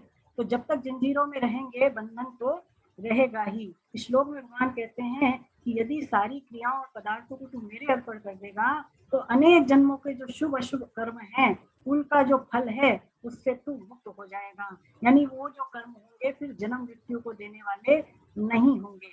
देखिए, स्वामी जी समझाते हैं कि हम जो कुछ भी कर्म करते हैं, चाहे वो शुभ करें चाहे वो अशुभ करें, वो करते किससे हैं? मन, शरीर, इंद्रिय और बुद्धि के द्वारा, इन्हीं से तो करते हैं। और इन कर्मों से जो हमें जो है फल मिलता है वो परिस्थितियों के रूप में मिलता है। यानी हम जो भी शुभ अशुभ कर्म करते हैं उसका जो फल मिलता है वो परिस्थितियों के रूप में मिलता है। या तो अनुकूल परिस्थिति आएगी और या तो प्रतिकूल परिस्थिति आएगी। मनुष्य क्या करता है, इस अनुकूल प्रतिकूल परिस्थितियों से संबंध जोड़ लेता है, यानी इसमें सुखी दुखी हो जाता है, इसी से कर्म बंधन होता है। भगवान कहते हैं कि यदि वो इन परिस्थितियों की तरफ दृष्टि ना रखे, अगर वो केवल मेरे ऊपर ही दृष्टि रखे अर्थात परिस्थितियों में सुखी दुखी ना हो तो फिर वो उससे मुक्त हो जाएगा, यानी कर्म बंधन से वो छूट जाएगा। और भक्त जो होता है वो ऐसा ही करता है, वो परिस्थितियों की तरफ दृष्टि ना रख करके केवल श्री कृष्ण की तरफ ही दृष्टि रखता है। देखिए, स्वामी जी समझाते हैं कि कर्ता जो होता है जब उसके जीवन में अच्छी परिस्थिति आती है यानी सुख वाली परिस्थिति जब आती है तो क्या होता है, उसमें सुखी हो जाता है। पर वो सुख वाली परिस्थिति क्या सदैव रहने वाली है? उसका वियोग तो होगा ही होगा। तो जब उसका वियोग होता है तो वो कर्ता नहीं चाहता और उसके अंदर सुख पाने की बहुत ज्यादा इच्छा रहती है। सुख पाने की इच्छा के कारण ही उसको दुख भोगना ही पड़ता है। तात्पर्य ये है कि वो सुख की इच्छा नहीं छोड़ता और दुख उसे नहीं छोड़ते। भगवान यहाँ पर कह रहे हैं कि तू मुझे ही प्राप्त हो जाएगा। इसका स्वामी जी अर्थ बताते हैं कि यदि हम स्वयं को ही श्री कृष्ण के अर्पण कर देते हैं तो फिर भगवान से हमारी एकता हो जाती है। क्या हो जाती है? हम भगवान एक हो जाते हैं, अभिन्न हो जाते हैं और परिस्थितियों से फिर हमारा कोई लेना देना रह नहीं जाता। इसीलिए भगवान कहते हैं कि तू मुझे ही प्राप्त हो जाएगा। देखिए, कर्मों का जो फल हमारे जीवन में आता है वो परिस्थितियों के रूप में आता है, जैसे मैंने अभी आपको बताया अनुकूल और प्रतिकूल। और अनुकूल जब परिस्थिति हमारे जीवन में आए तो हमें ये समझना चाहिए कि ये भगवान की हमारे ऊपर दया है। और इसी तरह से जब प्रतिकूल परिस्थिति जीवन में आए तो हमें ये समझना चाहिए कि भगवान की हमारे ऊपर कृपा है। स्वामी जी कहते हैं कि भगवान खुश होकर के प्यार करके हमें मुक्त कर देते हैं, ये उनकी दया है।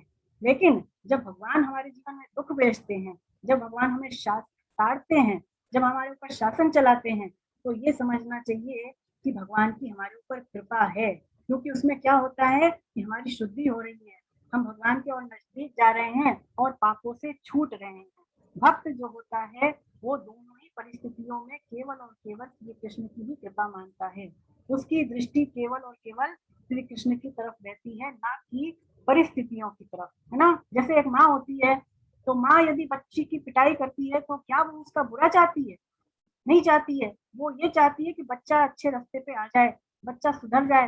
तो इसी तरह से यदि भगवान प्रतिकूलता भेजते हैं तो ये उनका दंड देना नहीं है, पापियों को वो दंड नहीं देते हैं, वो दंड देना भी उनका प्यार ही है। स्वामी जी आगे समझाते हैं कि जो भक्त होता है सारे के सारे शुभ कर्मों को भगवान के ही अर्पण कर देता है और अशुभ कर्म वो करता ही नहीं है, और सारी ही जो परिस्थिति होती है अनुकूल प्रतिकूल उसमें वो सुखी दुखी नहीं होता। तो इससे क्या होता है कि जितने भी उसके अनेक संचित पाप कर्म थे, शुभ कर्म थे, उसके जो फल थे उससे वो छूट जाता है, उससे वो मुक्त हो जाता है।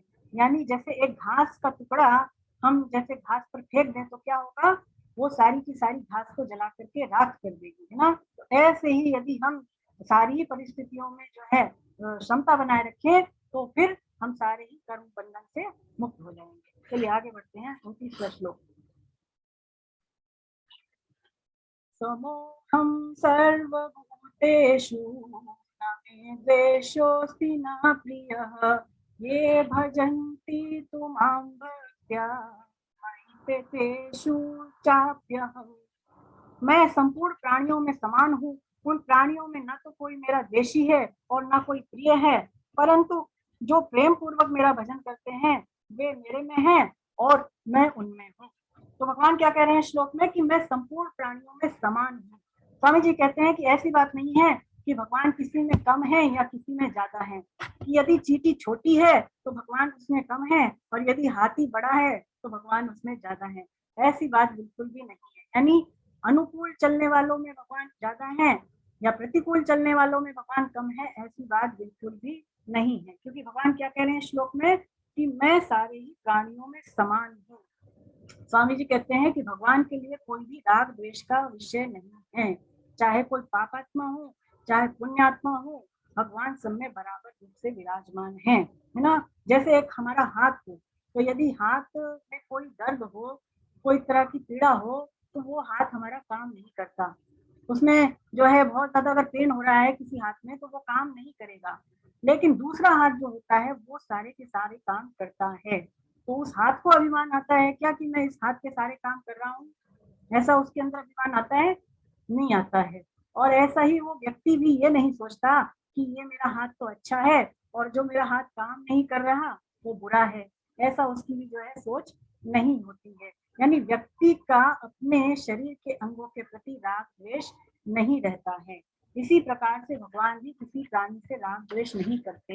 लेकिन एक बात जरूर है कि जो भगवान की तरफ विशेष रूप से चलते हैं, जो भगवान से प्रेम करते हैं, उनके परायण हो जाते हैं, उनकी तरफ जो है वो उनकी आसक्ति हो जाती है, ऐसे मनुष्यों पर भगवान की कुछ विशेष कृपा होती है। इसीलिए भगवान कहते हैं कि मैं उनमें हूँ और वो मेरे में है। यहाँ पर ऐसे शंका हो सकती है कि क्या जो मनुष्य भगवान की तरफ नहीं चलता या जो भगवान की आज्ञा नहीं मानता उनमें भगवान नहीं है क्या? तो देखिए ऐसी बात बिल्कुल भी नहीं है, भगवान तो उनमें भी है।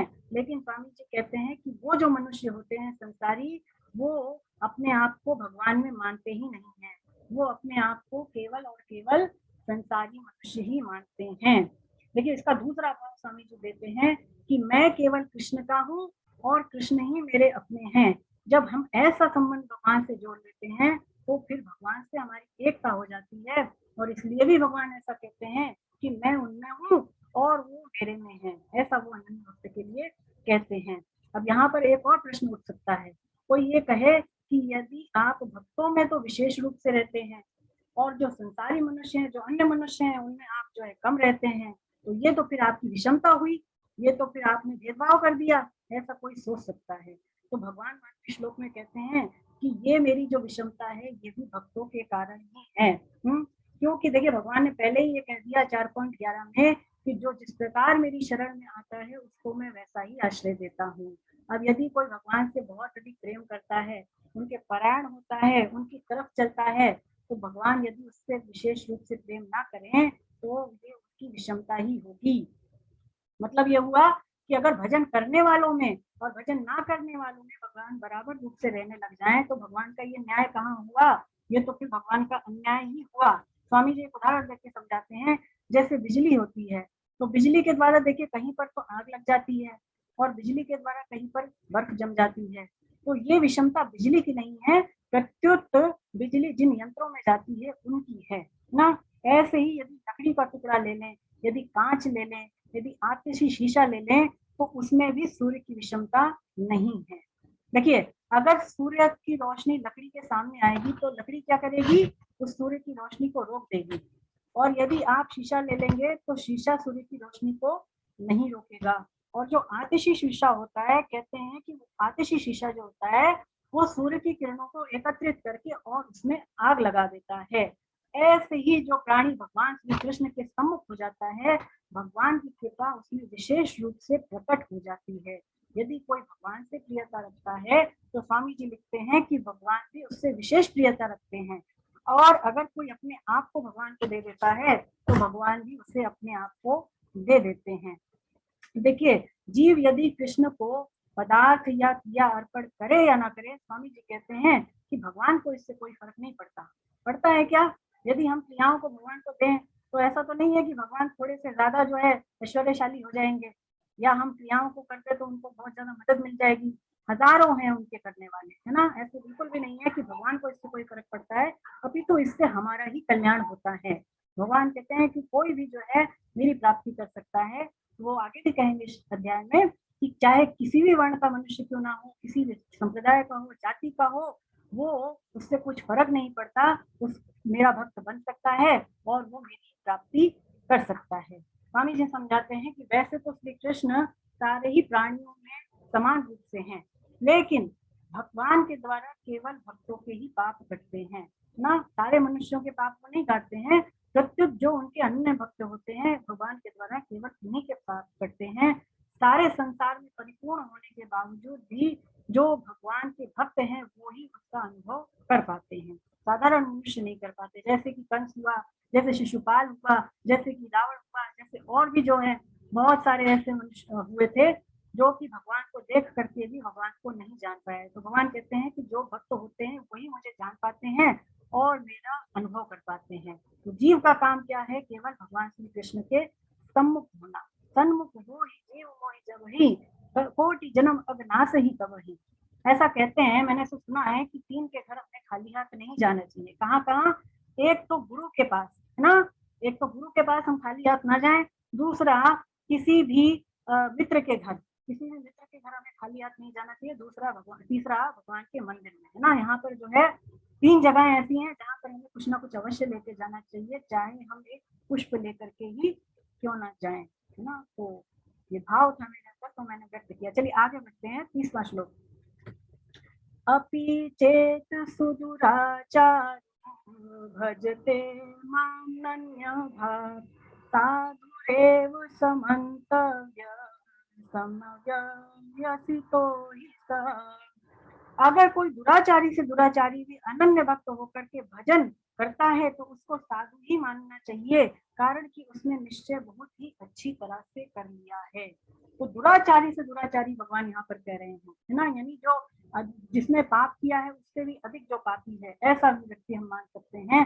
स्वामी जी समझाते हैं कि यदि कोई करोड़पति या कोई अरबपति व्यक्ति हो, लखपति व्यक्ति हो, और वो ये घोषणा कर दे कि मेरे पास जो कोई भी आएगा मैं उसे 1 लाख रुपए दूंगा, तो बताइए उसके वचन की असली परीक्षा स्वामी जी कहते हैं तभी होगी कि जब उससे द्वेष रखने वाला व्यक्ति, उसका बुरा चाहने वाला व्यक्ति, उसका अनिष्ट करने वाला व्यक्ति उसके सामने आए और उससे 1 लाख रुपए मांगे और वो उस व्यक्ति को दे दे, तभी तो मानना जाएगा कि वो जो है सचमुच का दानी है, वरना तो क्या दानी हुआ।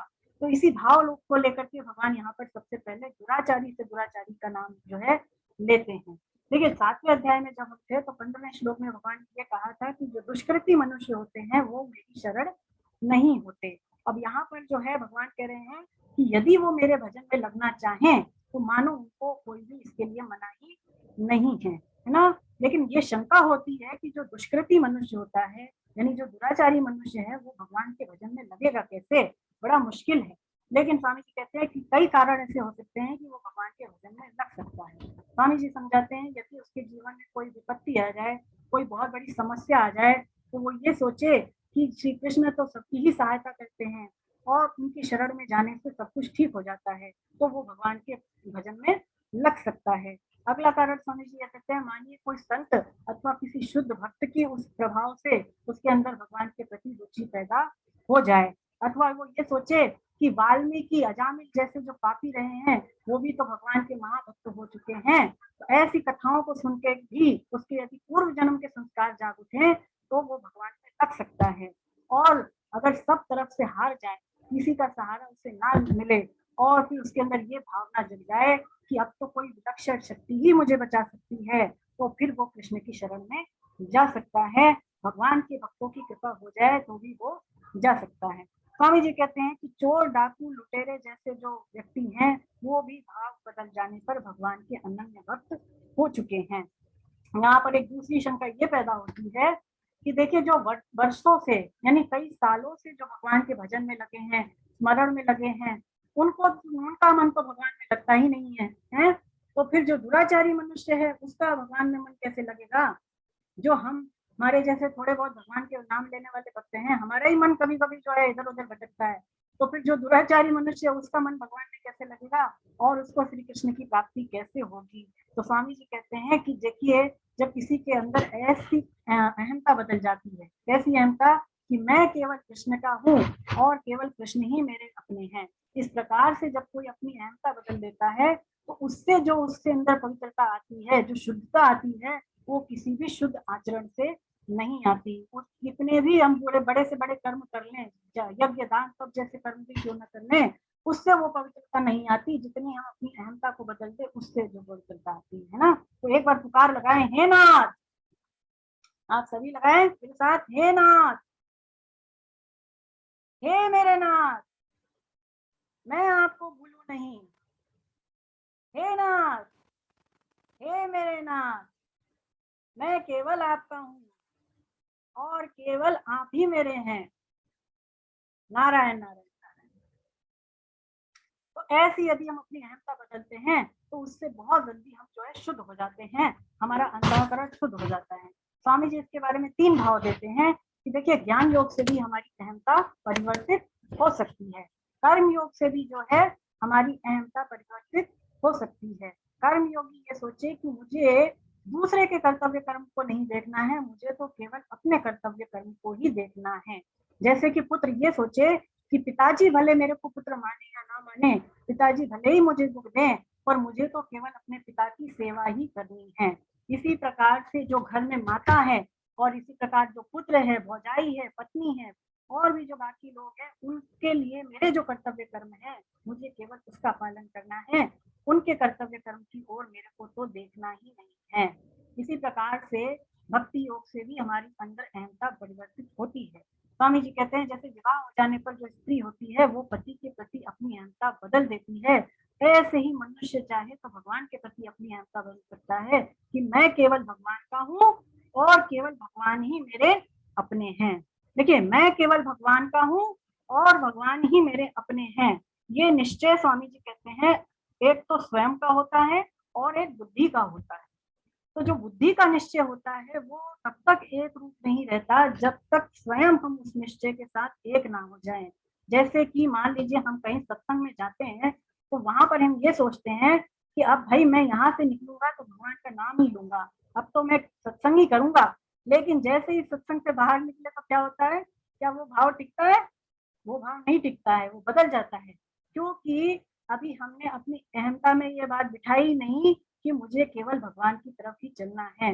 भीतर से तो अभी हम संसारी ही बने हुए हैं, है ना। तो जब तक स्वयं में ये निश्चय नहीं कर लें कि हमें भगवान की तरफ चलना है, तब तक वो निश्चय दृढ़ नहीं होता। जैसे कन्या का विवाह हो जाए तो वो केवल ये मान लेती है कि मैं पति की ही हो गई, तो अपनी अहमता वो बदल देती है ना। ऐसे ही मनुष्य अपनी अहमता को बदल दे। स्वामी जी कहते हैं कि यदि मन और बुद्धि में कोई बात बैठ जाती है तो उसको तो हम भूल सकते हैं, उसकी तो विस्मृति हो सकती है, परंतु स्वयं में बैठी हुई बात की कभी भी विस्मृति नहीं होती, उसकी कभी भी हमसे भूल नहीं होती। क्योंकि देखिए मन और बुद्धि जो है वो हमारे साथ सदैव नहीं रहते। ये किस में आते हैं? ये अपरा प्रकृति में आते हैं। तो मन और बुद्धि जो होते हैं वो सदैव हमारे साथ नहीं रहते। जब हम सोते हैं, सुषुप्ति अवस्था में जब जाते हैं तो इनका हमसे अभाव हो जाता है, परंतु स्वयं का देखिए कभी भी अभाव नहीं होता। इसीलिए यदि कोई चीज स्वयं में बैठ गई, मैं केवल कृष्ण का हूँ और कृष्ण ही मेरे अपने हैं। ये बात यदि स्वयं में बैठ गई तो स्वामी जी लिखते हैं कि इससे फिर कभी जो है विस्मृति नहीं होती, इसकी कभी भी जो है हमें अस्वीकृति नहीं होती, है ना। तो चलिए अब आगे बढ़ते हैं। अभी हाँ समय काफी है अभी। चलिए 31वां श्लोक। क्षिप्रं भवति धर्मात्मा शाश्वच्छान्तिं निगच्छति कौन्तेय प्रतिजानीहि न मे भक्तः प्रणश्यति। वह तत्काल उसी क्षण धर्मात्मा हो जाता है और निरंतर रहने वाली शांति को प्राप्त होता है। हे कुंती नंदन, मेरे भक्त का कभी पतन नहीं होता, ऐसी तुम प्रतिज्ञा करो। तो यहाँ पर भगवान क्या कह रहे हैं श्लोक में कि वह तत्काल धर्मात्मा हो जाता है। जिसने ये निश्चय कर लिया कि मैं भगवान की तरफ चलूंगा, जिसने अपनी अहमता को बदल लिया, तो वो धर्मात्मा हो जाता है, ऐसा भगवान कहते हैं। मतलब इसका क्या है, धर्मात्मा होने का क्या मतलब है कि वो अति पवित्र हो जाता है, अति शुद्ध हो जाता है। स्वामी जी समझाते हैं कि जब उसका उद्देश्य ही बन गया कि मुझे भगवान की प्राप्ति करनी है, और वो स्वयं भी श्री कृष्ण का ही अंश है। भगवान स्वयं कहते हैं ना, ममे वांश जीव लोके जीव भूत सनातन, अर्थात वो स्वयं भी भगवान का ही अंश है। और अब उसने ये बात मान भी ली, तो फिर क्या बताइए, उसको धर्मात्मा बनने में देरी लगेगी? नहीं लगेगी, वो तत्काल धर्मात्मा हो जाएगा। स्वामी जी समझाते हैं क्योंकि जितने भी दुर्गुण दुराचार हैं वो टिके हैं संसार को महत्व देने के ऊपर। यदि भीतर से ये निश्चय कर लिया कि अब तो मैं भगवान से ही प्रेम करूंगा, भगवान की तरफ ही चलूंगा, तो फिर संसार के प्रति महत्व बुद्धि नहीं रही। संसार के प्रति महत्व बुद्धि हट करके और केवल अब श्री कृष्ण के प्रति ही महत्व बुद्धि रह गई। इसलिए भगवान कहते हैं कि वह तत्काल धर्मात्मा हो जाता है। स्वामी जी समझाते हैं कि ये सिद्धांत है कि कर्ता के बदल जाने पर क्रियाएं भी स्वतः ही बदल जाती हैं। मान लीजिए कोई धर्म रूपी क्रियाएं करे, बहुत अच्छे अच्छे काम करके धर्मात्मा बनना चाहे तो उसमें समय लगेगा, पर यदि वो अपनी अहमता को बदल दे तो उसको धर्मात्मा बदलने में देर नहीं लगेगी। इसी भाव को लेकर के भगवान कहते हैं कि पापी भी धर्मात्मा बन सकता है। साधारण दृष्टि से स्वामी जी कहते हैं कि लोग ऐसा समझते हैं कि जो सच बोलता है वही सत्यवादी होता है, अथवा जो चोर करता है वही चोर होता है, चोरी करता है जो। लेकिन ऐसी बात बिल्कुल भी नहीं है। देखिए, जो सत्य बोलता है पहले वो अपनी अहमता में ये बात दिखाता है कि मैं सत्यवादी हूँ, अपनी अहमता में ये बात दिखाता है, और उसके बाद ही वो सत्य बोलता है। और जब वो सत्य बोलता है तो उससे उसका सत्यवादिता दृढ़ हो जाती है। ऐसे ही चोर पहले अपनी अहमता बदलता है कि मैं चोर हूँ, और उसके बाद ही वो चोरी करता है, और चोरी करने से उसका चोरपना दृढ़ हो जाता है ना। अगर वो अपनी अहमता में ये बात माने ही नहीं कि मैं चोर हूँ, तो वो चोरी जैसा काम भी नहीं कर सकता। इसका मतलब हम जो स्वयं को मानते हैं हम वैसे ही कर्म करते हैं, और जो हम अपने आप को नहीं मान सकते वो काम भी हम नहीं कर सकते। स्वामी जी लिखते हैं कि जैसा कर्ता स्वयं होता है वैसे ही उसके कर्म होते हैं, और जैसे उसके कर्म होते हैं वैसे ही उसका कर्तापन जो है वो दृढ़ हो जाता है।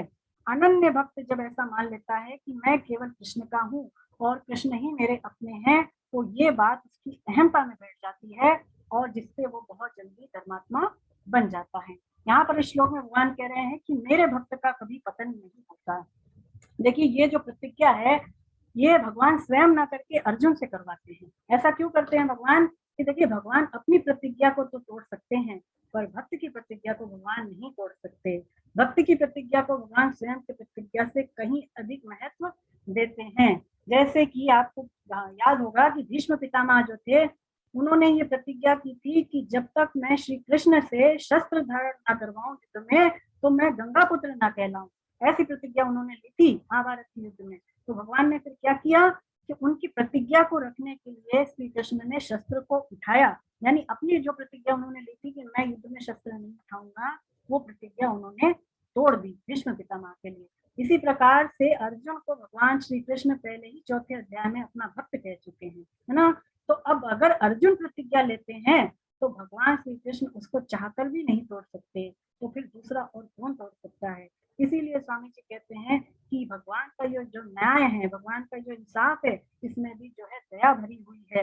एक बार कोई दुराचारी धर्मात्मा बन गया तो फिर वो दोबारा दुराचारी नहीं बन सकता। अनन्यता का क्या अर्थ होता है? स्वामी जी फिर से बताते हैं कि जब तक साधक को अपने अंदर कोई बल दिखता है, कोई योग्यता सामर्थ्य दिखती है, तब तक वो भगवान का अनन्य भक्त हो ही नहीं सकता। अनन्यता का अर्थ यही है कि मेरे को संभालने वाले तो केवल और केवल श्री कृष्ण ही हैं, दुखों को मिटाने वाले तो केवल और केवल श्री कृष्ण ही हैं। जैसे कि द्रौपदी जी थी, है ना, तो उन्होंने भगवान को ही पुकार लगाई। और भी बहुत सारे भक्त हैं जो भगवान पर ही आश्रित रह चुके हैं। फिर स्वामी जी समझाते हैं कि ज्ञानी जो होते हैं वो भगवान के बड़े बालक के समान है। ज्ञानी जो पुरुष हैं वो कैसे हैं? भगवान के बड़े बालक के समान है, और जो भक्त होते हैं भगवान के वो उनके छोटे बालक के समान है। जैसे एक माँ होती है तो माँ अपने सारे के सारे बच्चों को बराबर रूप से प्रेम करती है, फिर भी जो उसका छोटा बच्चा होता है वो उसकी विशेष रूप से संभाल करती है। क्यों? क्योंकि वो उस पर पूरी तरह से आश्रित होता है, उसके ऊपर निर्भर होता है। तो ऐसे ही भगवान जो होते हैं वो अपने अनन्य भक्त की जो है योगक्षेम स्वयं वहन करते हैं। ऐसा उन्होंने 22वें श्लोक में पहले ही कहा है इस अध्याय में ना, कि अनन्य भक्त का योगक्षेम मैं वहन करता हूँ। यानी स्वामी जी लिखते हैं कि ज्ञानी तो योग भ्रष्ट हो सकता है, परंतु भक्त को भगवान योग भ्रष्ट नहीं होने देते है ना। ये भगवान की विशेषता है कि वो भक्त की विशेष रूप से संभाल करते हैं, और ज्ञानी से भी अधिक प्रेम अपने अनन्य भक्त को यानी प्रेमी भक्त को वो देते हैं। चलिए अब आगे बढ़ते हैं 32वां श्लोक। मां हि पार्थ्यपाश्रित्य येऽपि पापयोनयः स्त्रियो वैश्यास्तथा शूद्रास्तेऽपि यान्ति परागतिम्। हे पथानंदन, जो भी पाप योनि वाले हों तथा जो भी स्त्रियां वैश्य और शूद्र, वे भी सर्वथा मेरे शरण होकर के निस्संदेह परम गति को प्राप्त हो चुके हैं, है ना। तो यहाँ पर भगवान जो है कह रहे हैं पाप योनि वाले। इसके पहले भगवान ने क्या कहा? दुराचारी कहा। दुराचारी किसको कहा? स्वामी जी बताते हैं कि 30वें श्लोक में भगवान ने जिनको दुराचारी कहा वो उनको कहा जिनके इस जन्म में आचरण खराब है, यानी इस जन्म में जिन्होंने बुरे काम किए हैं उसको तो उन्होंने दुराचारी कहा है। परंतु जिन्होंने पूर्व जन्म में जिनके आचरण खराब किए रहे हैं और जो वो नीच योनियों में जो जन्म ले चुके हैं उनको ही भगवान ने यहाँ पर पाप योनि वाले कहा है। अर्थात जिसमें सबको ही आ गए, देखिए इसमें जो है असुर भी आ गए, राक्षस भी आ गए, है ना, पेड़ पौधे भी आ गए, पक्षी भी आ गए, तो ये सारे जो हैं ये सारे पाप योनि वाले जो है माने जाते हैं। भागवतम में भी भगवान ऐसा कहते हैं। देखिए 11वें स्कंद के 12वें अध्याय के 8वें श्लोक में भगवान क्या कहते हैं कि जो भी गोपियां हैं, जो भी गाय हैं, जो भी वृक्ष हैं, जो भी नाग हैं, तथा इस प्रकार से और भी जो मूढ़ बुद्धि वाले प्राणी हैं, वो सब मेरी तरफ आकृष्ट होकर के और मेरी तरफ चल के वो परम पद की प्राप्ति कर चुके हैं, है ना। तो इससे फर्क नहीं पड़ता कि आप बहुत ज्यादा विद्वान हो या बहुत ऊंचे कुल के हो, तो ही आप भगवान की प्राप्ति कर सकते हैं। मूढ़ योनि वाले जो जीव होते हैं वो भी भगवान की प्राप्ति कर सकते हैं। स्वामी जी समझाते हैं कि लौकिक दृष्टि से तो देखिए जो कुछ भी हमारे अंदर अपवित्रता आती है, अशुद्धता आती है, वो अशुद्ध आचरण से ही आती है। यानी अगर हमारा आचरण भ्रष्ट है तो उसी से हमारे अंदर अपवित्रता आती है। लेकिन जो वास्तविक अपवित्रता हमारे अंदर आती है वो भगवान से विमुख होने से। भगवान से विमुख हो गए तो समझिए सारी की सारी अपवित्रताएं, सारे के सारे मैल हमारे ऊपर आ गए। स्वामी जी उदाहरण देते हैं, जैसे एक अंगारा होता है, तो अंगारा को आप यदि आग पर रखेंगे तो क्या होगा कि वो जो है वो फिर जो है चमकने लग जाएगा। लेकिन जैसे ही अंगारा को आप आग से हटाएंगे तो वो कोयला बन जाएगा, और आप चाहे कितनी ही कोशिश कर ले फिर उसका कालापन जाता नहीं। तो इसी प्रकार से यदि हम भगवान से विमुख हो गए तो इसी से ही सारी अपवित्रताएं आ जाती हैं, और भगवान के सम्मुख होना ही सारे के सारे जो है पवित्रताओं को लाने वाला है। स्वामी जी कहते हैं कि इसमें किसी का भी जो है पाप बाधक नहीं है, जो भी मनुष्य चाहे वो भगवान का भक्त बन सकता है। भगवान देखिए इस श्लोक में स्त्रियों का नाम अलग से लेते हैं ना। ऐसी लोगों की कई लोगों की धारणा होती है कि स्त्रियां भगवान का भजन जो है नहीं कर सकती, अथवा स्त्रियों को जो है भगवत प्राप्ति का अधिकार नहीं है। तो इस बात को लेकर के ही स्वामी जी भाव देते हैं कि भगवान स्त्रियों का नाम अलग से लिखते हैं कि चाहे कोई भी स्त्री हो, किसी भी वर्ण आश्रम की हो, किसी भी जाति की हो, संप्रदाय की हो, तो भगवान की शरण हो सकती है। भगवान की शरण होकर के और परम पवित्र हो सकती है और परम पद की प्राप्ति भी वो कर सकती है। स्वामी इसमें उदाहरण देते हैं, जैसे छोटा बच्चा होता है तो जब वो आर्त होकर के माँ को पुकारता है तो माँ ये नहीं देखती कि बच्चा ने अच्छा काम किया है या नहीं किया, वो मैला है कुचैला है कैसा भी है, माँ तो उसको बस झट से अपनी गोदी में उठा लेती है। ऐसे ही जब कोई आर्थ होकर के श्री कृष्ण को पुकारता है तो उसके पुकार में जो शक्ति है स्वामी जी कहते हैं वो किसी भी शुद्ध आचरण में नहीं है ना। तो इसका मतलब भगवान से केवल अपनेपन की ही जरूरत है। चलिए अब आगे जो है आगे 2 श्लोक रह रहे हैं है ना, तो इसको भी ले लेते हैं। 33वां श्लोक। किम पुनर्ब्राह्मणा पुण्या भक्ता राजर्षयस्तथा अनित्यमसुखं लोकमिमं प्राप्य भजस्व माम्।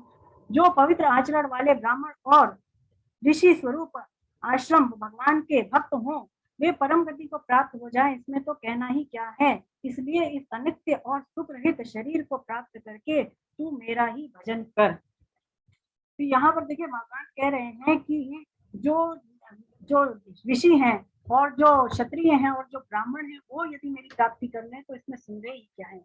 मतलब इसका ये है, इसका तात्पर्य ये है कि देखिए पिछले श्लोक में जो भगवान ने जिन लोगों के नाम लिए दुराचारी हुए है ना, इसके अलावा जो क्षत्रिय, इसके अलावा जो उन्होंने जो है स्त्रियों का नाम लिया, इसके अलावा जो उन्होंने और भी तरह तरह के लोगों के नाम लिए, तो जब ऐसे ही लोग भगवान की प्राप्ति कर सकते हैं, परम पद की प्राप्ति कर सकते हैं, तो मानो भगवान इस श्लोक में कह रहे हैं जो पवित्र ब्राह्मण हुए और जो पवित्र क्षत्रिय हुए ये यदि भगवान की शरण हो गए और यदि ये भक्त बन जाए तो इनके धर्मात्मा बनने में, इनके परम गति प्राप्त करने में तो कोई सुगमता का प्रश्न ही नहीं है, कोई संदेह ही नहीं है ना।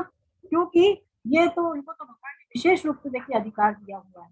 लेकिन ऐसी बात नहीं है कि बाकी सारे वर्ण आश्रम के लोगों को अधिकार नहीं दिया, बाकी सारे योनि के लोगों को उन्होंने अधिकार नहीं दिया, ऐसी बात बिल्कुल भी नहीं है। स्वामी जी आगे समझाते हैं कि देखिए ये जो मनुष्य शरीर है इसमें सुख नहीं है। जैसे कि स्वयं भगवान ने 8वें अध्याय में क्या कहा था 16वें श्लोक में कि दुखालयम शाश्वतम। 15वें श्लोक में भगवान ने कहा था कि ये संसार दुखों का घर है। तो इसीलिए इस मनुष्य शरीर को पा करके स्वामी जी कहते हैं कि संसारी सुख के लिए हमें ललचाना नहीं करना चाहिए, सुख की इच्छा ही नहीं करनी चाहिए।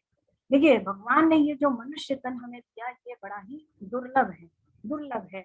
मानो इसे स्वामी जी कहते हैं हमें अंतिम जन्म के रूप में भगवान ने दे दिया, और यदि इस जन्म में भी हम भगवत प्राप्ति करना भूल गए तो फिर अगले शरीर में ऐसा मौका मिले या ना मिले इसका कुछ पता है नहीं।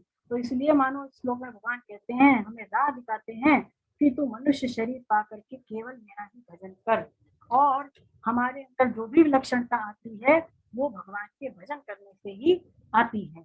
एक अन्य बात स्वामी जी बड़ी विशेष बताते हैं इस श्लोक के बारे में कि देखिए यहाँ पर जो है जिन 7 लोगों को भगवान ने अपनी प्राप्ति का, अपनी भक्ति का अधिकारी बताया है, उनका जो उन्होंने डिवीजन किया है, विभाग किया है, वो वर्ण, आचरण और व्यक्तित्व के आधार पर किया है ना। वर्ण यानी ब्राह्मण, क्षत्रिय, वैश्य और शूद्र, ये 4 वर्णों के बारे में भगवान ने बताया। आचरण जिसके बताए वो है पापाचारी, दुराचारी, और व्यक्तित्व यानी स्त्रियां, है ना। तो इन 7 को लेकर के ही भगवान ने जो है भक्तों का, भक्ति के लिए अधिकारियों का विभाग किया है। लेकिन इससे देखिए भक्ति में कोई फर्क नहीं पड़ता। यानी ये जो वर्ण हुए, ये जो आचरण हुए, जो व्यक्तित्व हुआ, इनका संबंध शरीर से है, लेकिन जो श्री कृष्ण है हमारा संबंध उनसे है। यानी जो स्वरूप है, जो अंश है, उसका संबंध अंशी से, ऐसा हमें मानना चाहिए। देखिए 16वें श्लोक में, 7वें अध्याय में 16वें श्लोक में भगवान ने ये कहा था कि भाव के अनुसार मेरे 4 प्रकार के भक्त होते हैं। कौन कौन से 4 भक्त बताए थे पहले उन्होंने? आर्थ, अर्थार्थी, जिज्ञासु और ज्ञानी। ये 4 प्रकार के भक्त उन्होंने 7वें अध्याय में बताए थे ना पहले 16वें श्लोक में। और अब यहाँ पर उन्होंने जो है 7 प्रकार के लोगों को भक्ति का अधिकारी कहा। कौन कौन से 7 लोग हैं? ब्राह्मण, क्षत्रिय, वैश्य, शूद्र, पापाचारी, दुराचारी और स्त्रियां, है ना। तो यहाँ पर ये 7 लोगों के नाम लिए। इसका मतलब ये है कि भावों को लेकर के तो स्वामी जी कहते हैं कि भक्तों में विभिन्नता है, भावों को लेकर के तो भक्तों में भिन्नता है, परंतु वर्ण आचरण को लेकर के तो भक्तों में कोई भिन्नता है ही नहीं। सारे ही जीव भक्ति के अधिकारी हैं।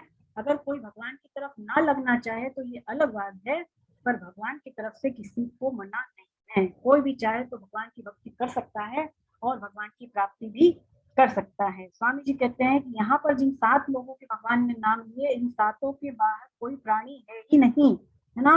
इन 7 में सब आ गए, तो ये सारे ही जो हैं वो भगवान की प्राप्ति के अधिकारी हैं, ऐसा स्वामी जी कहते हैं। और चाहे कैसा ही किसी का जन्म रहा हो, कैसा ही किसी का पाप रहा हो, स्वामी जी कहते हैं हर एक मनुष्य भगवान की ओर चल सकता है, भक्ति कर सकता है, प्राप्ति कर सकता है। अब जो है इस अध्याय का लास्ट श्लोक है जो देते हैं, मन मना भव महद्भक्तो मद्याजी मां नमस्कुरु मामे वैश्यसि युक्तत्व मात्मानं मत्परायणः।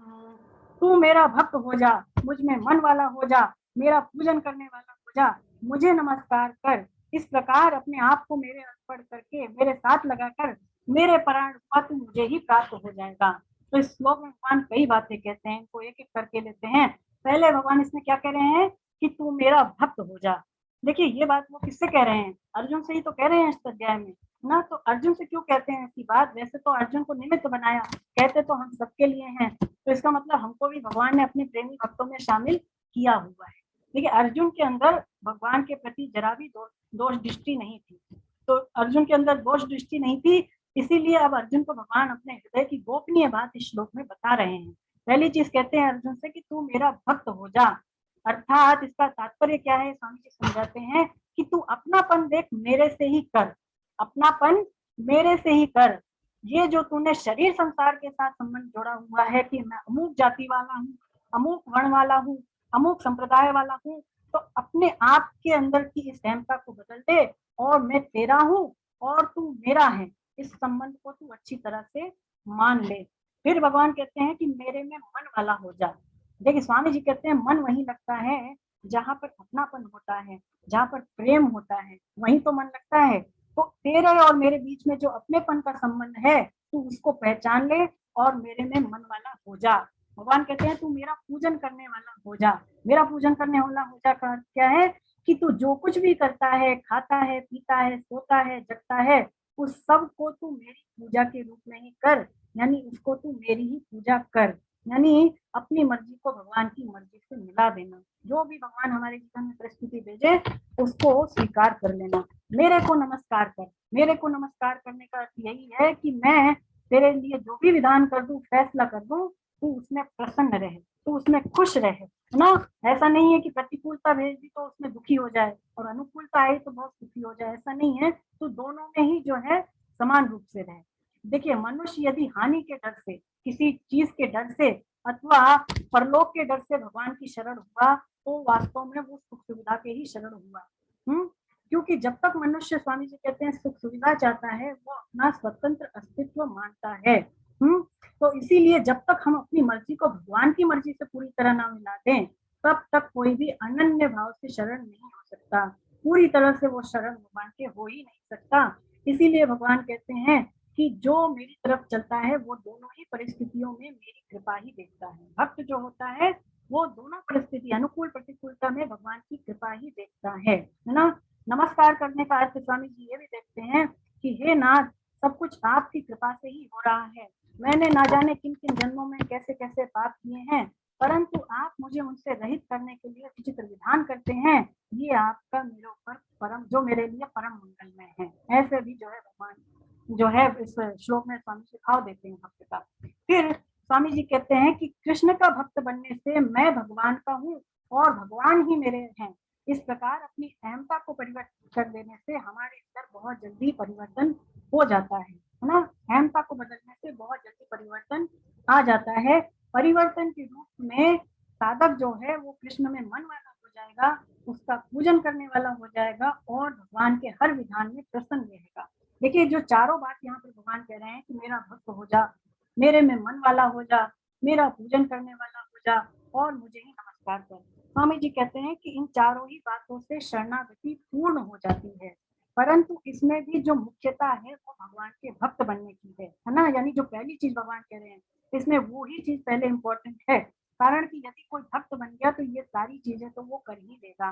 तो स्वामी जी समझाते हैं जो भक्त बन जाता है वो अपनी कोई चीज मानता ही नहीं है, वो ये मानता है कि मेरे पास जो कुछ भी है, शरीर, मन, बुद्धि, इंद्रिय, पदार्थ, अर्थात मैं स्वयं भी केवल और केवल अपने श्री कृष्ण का ही हूँ। ऐसा अपने आप को श्री कृष्ण के ही अर्पण कर देता है ना। तो ये जो है इसमें जो है भक्ति के भाव को लेकर के ही भगवान जो इस अध्याय का अंत करते हैं ना, इसको जो है समाप्त करते हैं। तो देखिए इस बारे में जो है एक प्रसंग भी आता है जो कि शायद आपका जो आपकी जो पुस्तक है उसमें भी जो है इसके बारे में दिया हुआ है कि एक बार क्या हुआ कि अकबर जो राजा हुए हैं तो उन्होंने दादू जी को निमंत्रण भेजा, है ना। तो दादू जी जो है फतेहपुर सीकरी जब आए तो जो अकबर था वो अपने दरबारियों के साथ जो है बैठा हुआ था, तो उसने दादू जी को जो है बैठने के लिए आसन भी नहीं दिया और उसने एक साथ ही दादू जी से बहुत सारे प्रश्न कर लिए। क्या उसने प्रश्न किए कि जो खुदा है उसकी जात क्या है, उसका रंग क्या है, उसका अंग क्या है, उसका वजूद क्या है। तो दादू जी ने जो है जो वो तो भगवत दर्शन करने वाले थे सब में, तो उन्होंने उसका जो है क्या जवाब दिया, क्या उत्तर दिया कि इश्क खुदा की जात है, इश्क खुदा का रंग, इश्क खुदाई वजूद है, इश्क खुदा का अंग। मतलब जो भगवान के अनन्य प्रेमी भक्त होते हैं वो तो केवल भगवान से प्रेम करने में ही मस्त रहते हैं। भगवान से प्रेम करने में, उनके नाम गुण लीला आदि का वर्णन करने में, उनको सुनने में, देखने में वो इतने तन्मय रहते हैं कि उसके अलावा उन्हें और कुछ सूझता ही नहीं है, उसके अलावा उनको और कोई चर्चा करने का विषय मिलता ही नहीं है। तो ऐसे ही यदि किसी की भक्ति जो है बहुत ज्यादा बढ़ती चली जाती है तो उसको भक्ति में विलक्षण आनंद भी आने लगता है। चलिए इस भाव को लेकर हम यहीं पर अपना जो है आज का ये जो अध्याय है 9वां अध्याय समाप्त करते हैं। हरे कृष्ण हरे कृष्ण। तो अध्याय को लेके किसी को कोई प्रश्न हो तो एक सेकंड में, कुछ वीडियो में कुछ डिस्टर्बेंस है ना, तो मैं थोड़ा वीडियो ऑफ कर रही हूँ।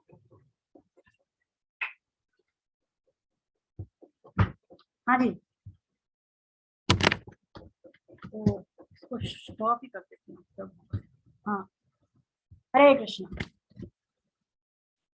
तो सरोज जी हरे कृष्णा, सभी साधकों को हरे कृष्णा। किसी के कोई प्रश्न है इस अध्याय को लेके तो पूछ सकते हैं।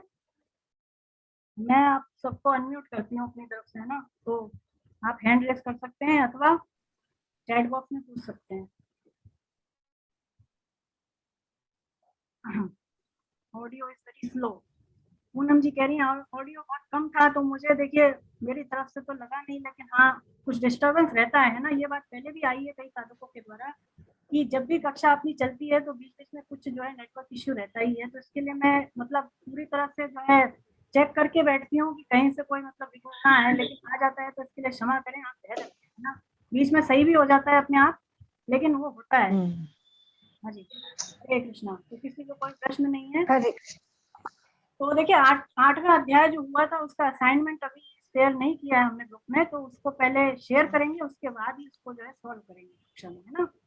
तो फिर उसके बाद 9वां कल अपना विवेचन सत्र रहेगा, है ना। और कल शायद जो है गीता महात्म्य के ऊपर और जो है सत्संग आदि की बातें जो है वो होंगी हमारे पूज्य संत के द्वारा, मतलब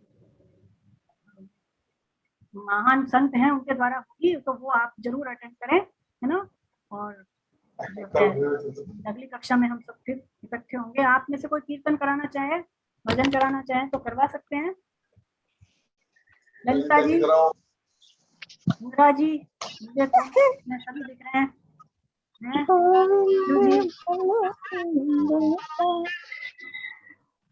हाँ जी, कराइए कराइए, कोई नहीं। गोविंद जय जय करेंगे सब।